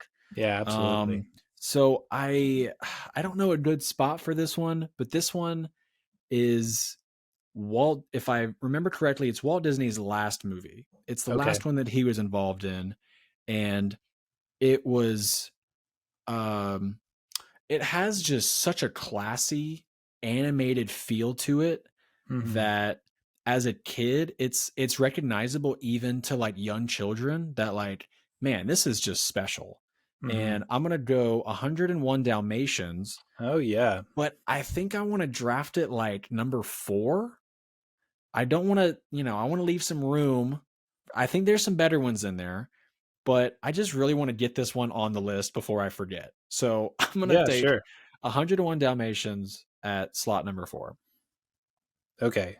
Okay, so you're taking it here as number 2 off the board, but it would probably be number 4 on your On my if list. you were to Yeah. if you were to rank your list here. Okay. Yes. Is that what you did with your number 3, or you took Beauty and the Beast number 1 on your draft? No, I took it number 1. Okay. So I'm basically like I'm saying it's number 3 on my rankings list. Okay. But I'm going to go ahead and take it. So because I felt like you might take it if I don't take it now, sort of thing. Gotcha. But yeah. Yeah. See, I've never been in a draft before, so I mean, fantasy football, worries. that counts, I guess. Yeah. Yeah. So just think of it as that. Like I want to take this movie before Eli can get it. Okay. Because yeah. So then, in the spirit of a draft, I should probably move 101 Dalmatians to number 2, correct? Yeah. Let's do that. Okay. All right. I don't want to break the system. I think 101 Dalmatians is a great pick. It's pretty high up on my list. I had all my like rankings. So like basically in Letterboxd, I have my rankings list, and so I'm kind of like using that as a basis for knowing what I really love and want to pick. So I'm gonna go with my second pick. I'm gonna go back even further, all the way back to 1940, and pick one of my favorites in Pinocchio. It's amazing to see. When I watched Pinocchio a couple years ago, it was the first time I'd seen it probably since I was a kid. And what really stood out to me was like Pinocchio was an animated movie made in 1940, but it like has camera movements. Like you're not just watching like drawings, like frames of drawings move. Like it has like camera movements, like it's following Pinocchio and the wolf like down the road. And I was just like, this is incredible. Like that they were able to create this like this illusion of camera movements like in 1940 with their animation. And then on top of that, just like the story to me is just so engaging. Just like that idea of like, what does it mean to be a human? Like, what does it mean to be a real boy? Is just really like engaging to me and intriguing to think through, like, what is it that Pinocchio does or decides to do that makes him real, makes him human, that sort of thing that we all think about. So yeah, I'm going Pinocchio. Nice. So, it's a good so pick. yeah, you've got Lion King and 100 Dalmatians. I got Beauty and the Beast and Pinocchio. Where are you going next? All right. I think I got to go music, okay? Because musicals were a very integral part of my film watching experience as a kid. I mentioned that in the very beginning of this podcast, but music to me is storytelling. So if you can have a score that is composed or an original soundtrack that is just off the charts, it's got to be on the list for me. So for number 3, I'm going to take Tarzan. The power of Phil Collins is undeniable, at least in the 90s. It's undeniable. Sure. I know he's bankrupt now, but in the 90s, this guy was off the charts. Like, I could probably sing the entire soundtrack to myself. And I know that some people like don't like the fact that it is just Phil Collins like singing the entire movie, Yeah. but I'm okay with it. Like he's really talented. Um he has that one song that everybody knows, I can hear it calling in the air tonight, whatever that one's Right. called. Yeah. So just like listening to that on repeat, I could do that. And the I also had a Nintendo 64 video game for Tarzan. So Nice. that only like boosted my fandom of Tarzan, that Yeah. story. So it's up there. Yeah. It's the music. The music is what does it for me. So Tarzan number 3. That's fair. Yeah, I actually had a Lion King game on Super Nintendo when I was a kid, so that might age me a little bit with the Super Nintendo reference. But Tarzan is one of those that like I loved as a kid. I remember seeing it in theaters. Like I have this memory of like coming out of the theater, and I was probably like I think that was like 99 ish. So I was about 8 years old and coming out of the theater, like wanting to like run like ape like Tarzan and stuff. You wanted to Yeah. like slide down some vines Yes. on your Which, feet. Yeah. what a cool like thing to watch. But like watching it recently, me and my wife watched it not that long ago, and man, I just didn't connect with it the same. It's one of those that like just didn't age as well with me, and I don't know. Me and my wife have kind of fought about it, and it's probably a hot take, but I don't really think Phil Collins's music works for the story, and I get why like it works for some people, but for me, it's like he kind of has like one trick, and like it's just that same thing, like it's that very emotional synthy like boom boom boom boom like, and you're supposed to like connect with that, but like Tarzan the story has this like pretty wide emotional range, and like for me when I watched it this time, one of the things that was like discombobulating was like there's these like wide range of emotions going on screen, but then like it's just like Phil Collins with his like one trick, and and he does it well, like don't get me wrong, like you hear a Phil Collins song and you know it's Phil Collins, like there's something to say about that, but it just didn't work for me this time in this movie, and maybe I just wasn't in the mood for it. Maybe I need to watch it again. But Maybe you yeah, need to have a really large meal from Cane's to really just like yes, put to you in the relax. mood. Yeah, but yeah, let's keep going. I'm gonna pick my third one here, and I'm gonna go with Mulan. Mulan for me is another one that I remember vividly from my childhood. And man, it has incredible music. It has a cool story. It has the song "Be a Man," which is just a banger to just sing out loud in the shower. And so yeah, Mulan is it's really good, and really too like just what an incredible female character. Like I feel like Disney, I feel like Mulan, like they've had tons of great female characters through the years. But to me, Mulan was just like, I don't know, she's like the definitive strong female Disney character for me, I think. Um, but Yeah, she's probably the only like Disney princess that kind of fights. yeah, I mean, like, I know and is good at it. they've started to introduce more of that fighting into the Disney princesses with like Right. Elsa, Moana, things like that. But Yeah. like the Raya, OG, especially. yeah, the OG Disney princesses, Mulan was probably the most like BA. Oh, yeah, for sure.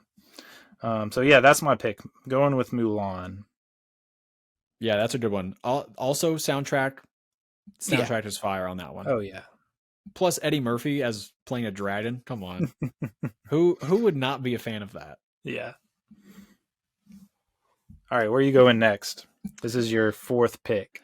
All right, so number 4. So it's got to be something like mid-tier because I think some of the best ones have already been taken, Sure. but I think there's still room for some 90s love.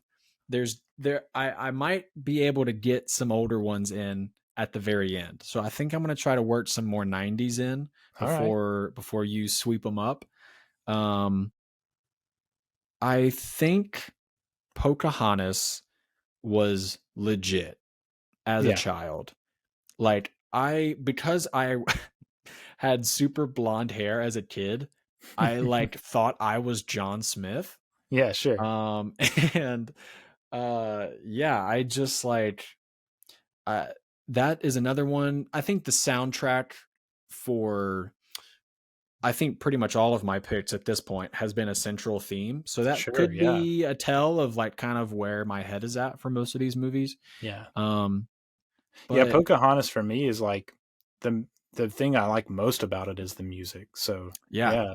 I also really like the animation of kind of like the world through Pocahontas's eyes. Mhm. So oh man, just like her song "Just Around the River Bend" is a Yeah. great one. Like some really like beautiful and like 2D animation of just the forest and her interacting with it. I also really liked the way was it Mother Tree? Is that the Yeah, yeah. name? That's like Or Willow or something like yeah, that. Yeah. Grandmother Willow something. Yeah. That animation is just like super clean looking. I love that 2D style. And I Mhm. think there's just some really beautiful imagery in that movie. I know it's not historically accurate. I Yeah, know sure. that, history tells a different story than what Disney tried to spin on it. Mhm. But that being out of the equation, I think there is still something really important that it says about, um, just the way that things did not go down smoothly when British settlers got over here. And so to have that relationship and to try to, I think, inspire people, especially younger people, to extend the olive branch to make peace with people who don't look like you. Yeah, I sure. think I think there's a really important message in that film. Yeah. Yeah, it's a good pick. And there's a reason we're picking so many 90s movies because it's called the Disney Renaissance for a reason. Yep. Um and man, they really had like the hand-drawn animation just like down to a T at this point. It's just so good. It's kind of like right after Tarzan, they start trying to mix in CGI and they had like a little period where it was awkward and they weren't real sure what they were doing yet with the CGI animation, but that hand drawn 90s animation is just so good.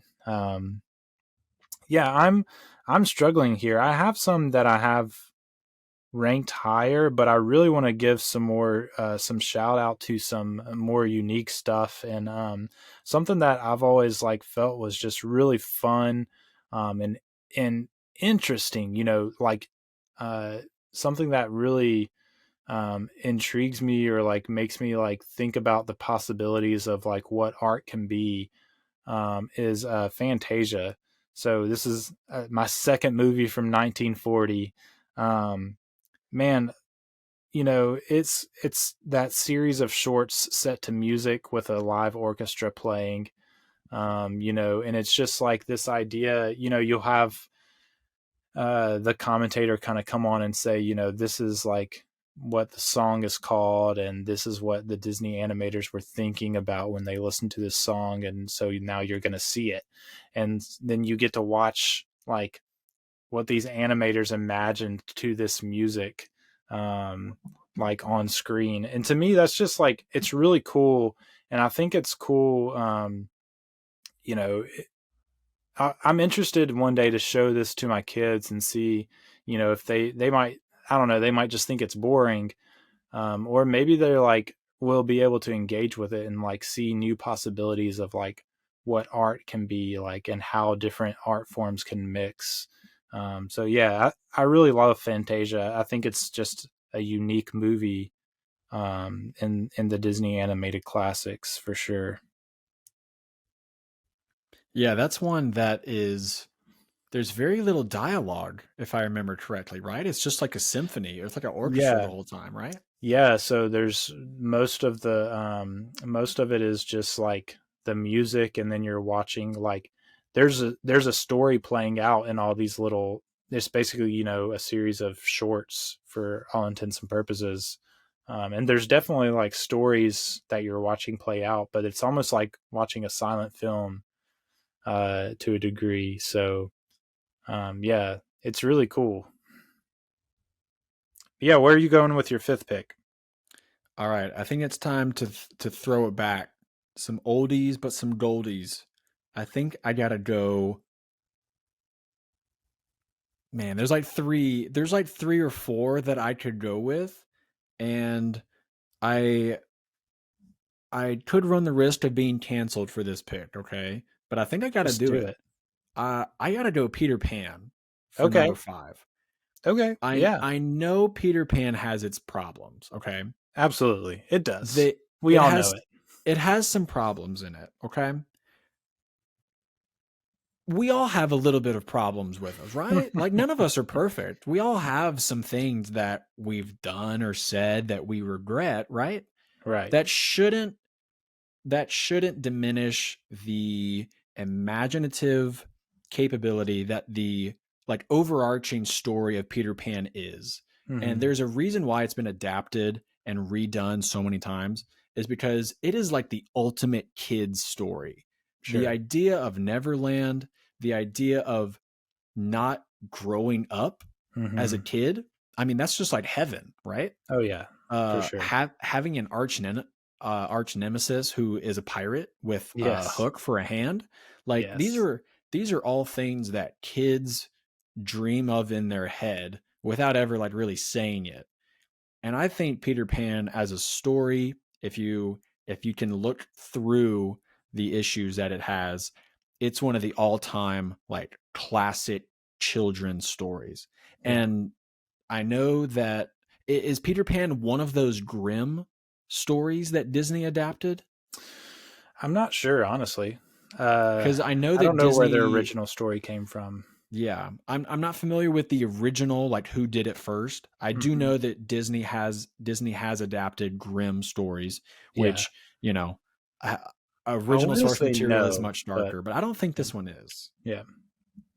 Yeah. I mean, Peter Pan is it's one of those stories that's just like a classic story, and we all know that the Native American sequence is just like, you can't do that, but that aside, it's fun. It's a fun story, it's interesting. It's got those themes of growing up. But yeah, I think Peter Pan is a good pick. It's not high on my list, but to pick from, but yeah, still a good pick. Um I think I'm gonna be able to save my recently new favorite Disney movie for last. So this is my fifth pick. So I'm gonna save it for 7, and hopefully you don't take it. I don't think you will, Okay, okay. but yeah, it might surprise people. I'm gonna go with you know what? I'm gonna go with the 1977 The Many Adventures of Winnie the Pooh. Man, I watched this movie. I think I've watched it several times at this point, because there was a period where my son wanted to watch it every time we would watch something, and he doesn't really watch the whole thing, so you'll watch part of it and then cut it off and then watch the rest later. But yeah, it's it's just a good it just is a feel good movie. And then you get the moment at the very end with Christopher Robin and Winnie the Pooh that's like kind of heart wrenching and like touching. And the characters are also fun. It's Winnie the Pooh. Like, what's not to love? So Yeah, yeah, Winnie the that's Pooh that's is my fifth. that's another one of those all time just like man, this was so done. This was so made for children. Oh yeah. but it also grows with you as you get older, which Yeah. is And not that's the pretty newer awesome. one. The newer one is good because Sure. there's actually 2 Disney animated classics, but that 70s one is just so good. But yeah, where are you going with your 6th pick? All right. I think I'm staying in the oldies for right now. I'm just gonna throw it out there.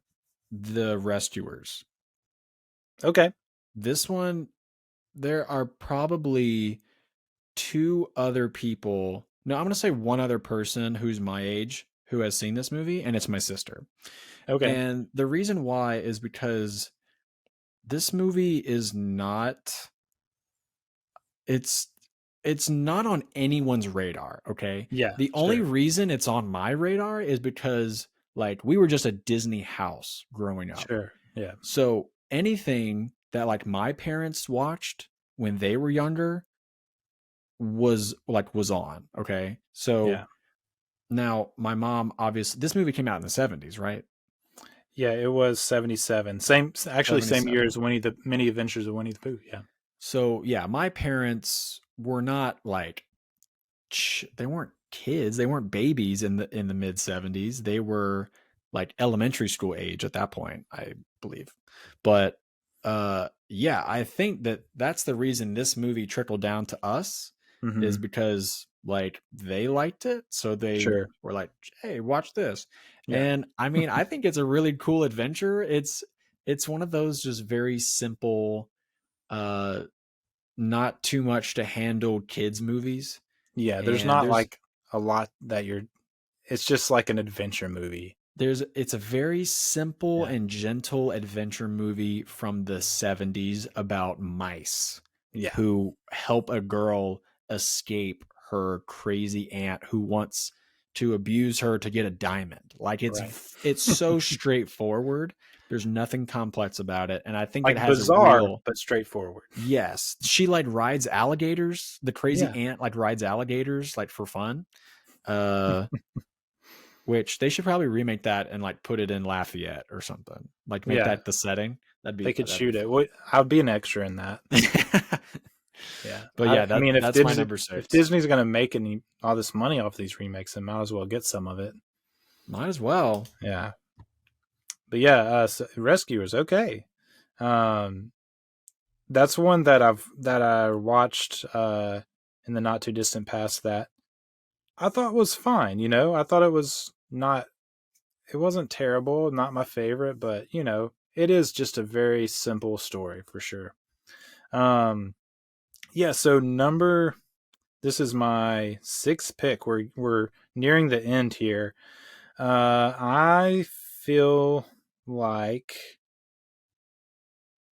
man, it's hard because I want to make sure I hit enough kind of eras to get like a versatile kind of list. I think what I'm going to do here is go with one from 1951 that's just kind of like a trip of a movie in Alice in Wonderland. Um, it's it's just like it's sort of like The Rescuers is like straightforward, simple movie. And to me, I guess Alice in Wonderland is not necessarily simple or straightforward, but like uh, it doesn't have a lot of peripheral stuff going on. It's just kind of like you're in this strange world and you don't know what's going to happen. And I don't know. To me, that's interesting. And I think I think it brings something to the table that like not a lot of Disney movies do. It's just a very different story, a very different sort of fantastical, strange, almost like charmingly scary in a way that a lot of Disney stuff isn't. You've got the Cheshire Cat showing up. So yeah, to me, it's just a standout. It's interesting and unique among all these movies. So I'm gonna go with Alice in Wonderland. Cool. Yeah, I honestly I don't think I've really seen that one all the way through. really. Okay. Like I've seen bits and pieces, but I don't think I've sat all the way through it. So I should probably add that to my list. Yes, absolutely, you should. All right, what you got last? This is your last one. Last one. So should I go with the solid nine? Should I go in the Renaissance where I know I can get another solid pick, or should I do something a little riskier? I mean, I feel like the Rescuers was pretty risky, Yes, absolutely. but maybe I didn't tell you this, but I am going to make a poll pitting our okay, picks against each other. So keep perfect. that in mind Yeah, when you're making this last pick. What's going to I set your list over the edge to yeah beat mine? I think I have my risky pick, so maybe I should go with a safer one. And I'm gonna make this pick, and I'm only gonna say one word. Okay, the word is genie. I'm going Okay. with Aladdin. Yeah, Aladdin. Robin Williams he's not Aladdin, but he is Aladdin. You know what I'm saying? Right. Yeah. Like the amount of laughter I get from watching Aladdin just because Robin Williams is in it is absolutely the only reason I should ever watch that movie. Like Jafar is great. I actually do like Jafar as a villain. He may be one of my Okay. favorite Disney villains. I Sure. think Yeah. he is like sinister, just evil as all evil could be. Hmm. And it's funny though because I'm not really saying much about Aladdin because I don't think he's really like that dynamic of a hero. Of course He's a fumbling hero. You know. fumbling, yes. He is the I guess gullible idiot maybe that we just sort of are like, yeah, dude, you'll get it at some point. Mm-hmm. But yeah, I am just so locked in whenever Genie is on the screen, and also whenever Jafar is there because he's just like causing trouble, Yeah. and he's just so sinister. I like him as a villain, so I'm gonna go Aladdin, and hopefully that is like a solid rounding pick. I'm sure a lot of people would put that one way higher, but I Yeah. think Sure. this gives me a good safe pick to end on.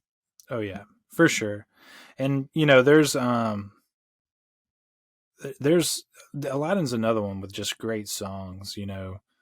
Um, it starts off with I can't think of the words to it, but it's that song that's like bum, bum, ba-da-da-da-ba. And it's just like Yeah. such a like it makes you want to like get up and run around Agaba with him, uh, and it makes you it's a very musical kind of song. Like it's a song that feels like you could see it like on Broadway because Oh it yeah. just has that kind of like dancey sing-songy feel to it, which is really fun.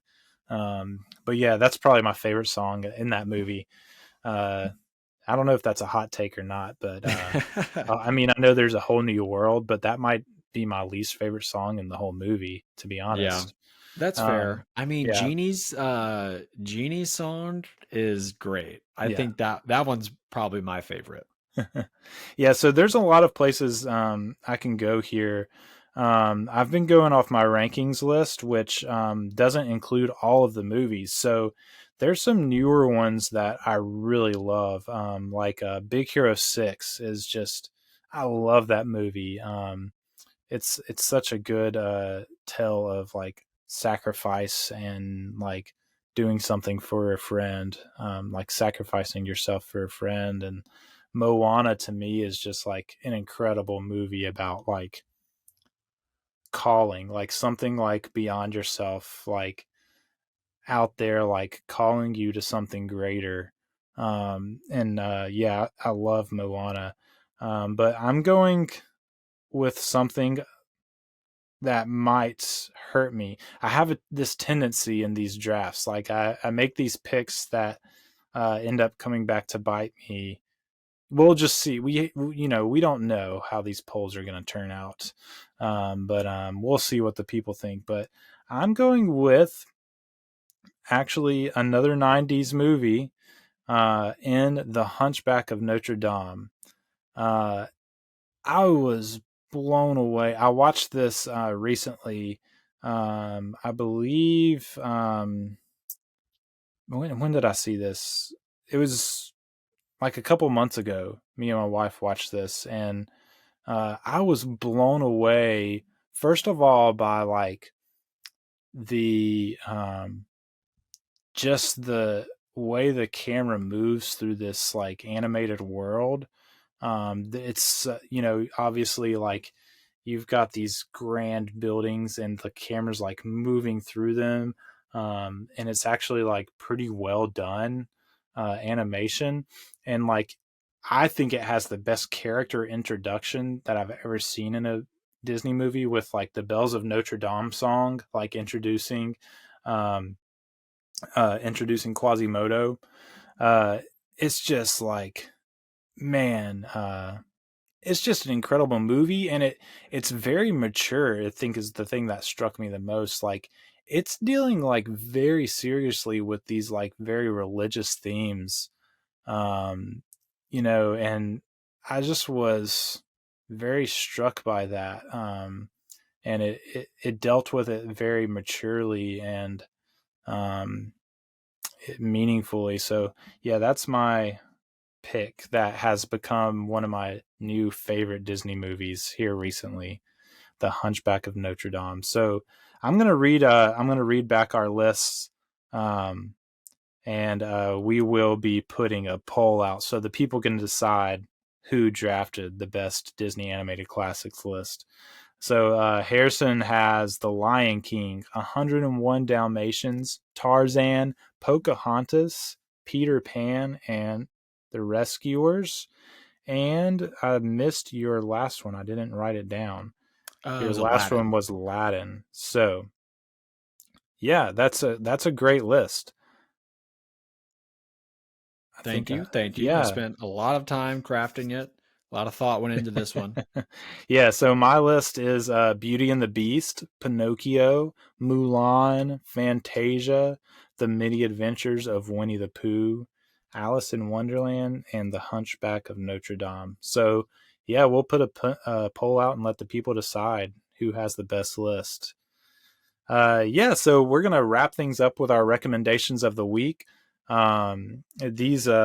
This is just a fun segment to end things off with. Something, it can be anything. You can recommend a movie, a TV show, a really good meal you had. But yeah, what have you got for us this week, Harrison? My recommendation is going to be a TV show. Me and Okay. Sammy have been enjoying this HBO show called Barry. It Okay. is not for the faint of heart. It is very like it's definitely an adult show. It's very like dark comedy. It's got some brutal action to it, but dude, it's created by Bill Hader, who I love. He's like one of my favorite comedians, and he takes a really unique approach to comedy and action, and it is just so clever and so enjoyable. It's not for the faint of heart. It's almost like Breaking Bad meets, I mean, I don't know, SNL in a sense. Like there is Okay. that Yeah. just swinging dynamic of this is really serious, but that is also supposed to be laughed at. Like Yeah. Yeah. it's a really fun dynamic, and I think Bill Hader has like created a team and a show that is very original and unique. So we're actually watching the last season right now. There's only 4 seasons. But yeah, Barry on HBO. If you want something, like John Wick style, but you also just want to laugh, it's I Okay. recommend it. Yeah. Yeah. I don't even know if I've heard of that. So yeah, that's a fun recommendation, or maybe intense. I don't know. It sounds a little bit of both. Um, yeah. So yeah, that check that out.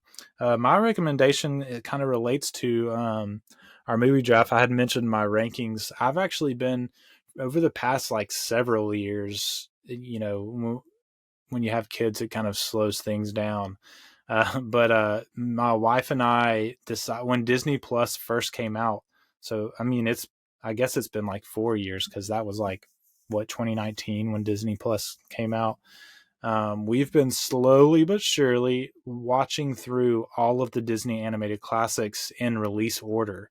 So we started with Snow White, and went through, Pinocchio and Fantasia and all those movies. And so we've been watching through chronologically all these movies. And I recommend, maybe doing that with your spouse, your girlfriend, your boyfriend, just a friend, whatever, whoever you like to watch movies with. I recommend it because it's just been fun. Like we'll watch one, we'll talk about it, how it kind of ranks against all the other ones, and we've each been logging and like collecting like our ranking of them on my Letterboxd. I have my list, and then I made a list for her because she doesn't have a Letterboxd. But and so like seeing like, hey, where did you rank it? Like, oh, where did you rank it? And just like, yeah, it's just been really fun. We're 40 something movies in at this point. Wow. We're in the section that like is just like really bad. Like I think the latest one we watched was Brother Bear. Oh, okay. Yeah. And then the next one is Home on the Range. So we're actually hitting a few in the next few movies that I've never seen. So Home on the Range, I've never seen. Chicken Little, I've never seen. Bolt, I've never seen. So Yeah, that mid 2000s era is a little quirky. yeah. So you do hit some errors where you're like trudging through. But it's still fun because you get to kind of like doing it. I recommend doing it with someone else so that you can like, it gives you the motivation and someone to like laugh at how terrible this movie might be with someone instead of having to just like endure it yourself. So, but yeah, it's been really fun to watch through these. We're looking forward to getting past this terrible era of Disney movies and jumping back in with The Princess and the Frog when that comes up. So yeah. That's my recommendation of the week. Find someone that you love to watch movies with and just start watching through all the old Disney movies all the way up to the most recent ones. You can just Google, Disney animated classics list, and it'll bring up like there's a good list on IMDb that actually like breaks them up into the eras of Disney movies. So it's pretty cool. But yeah, that's my recommendation. Harry, before we go, why don't you tell people where they can find you? YouTube, Instagram, do all the plugs.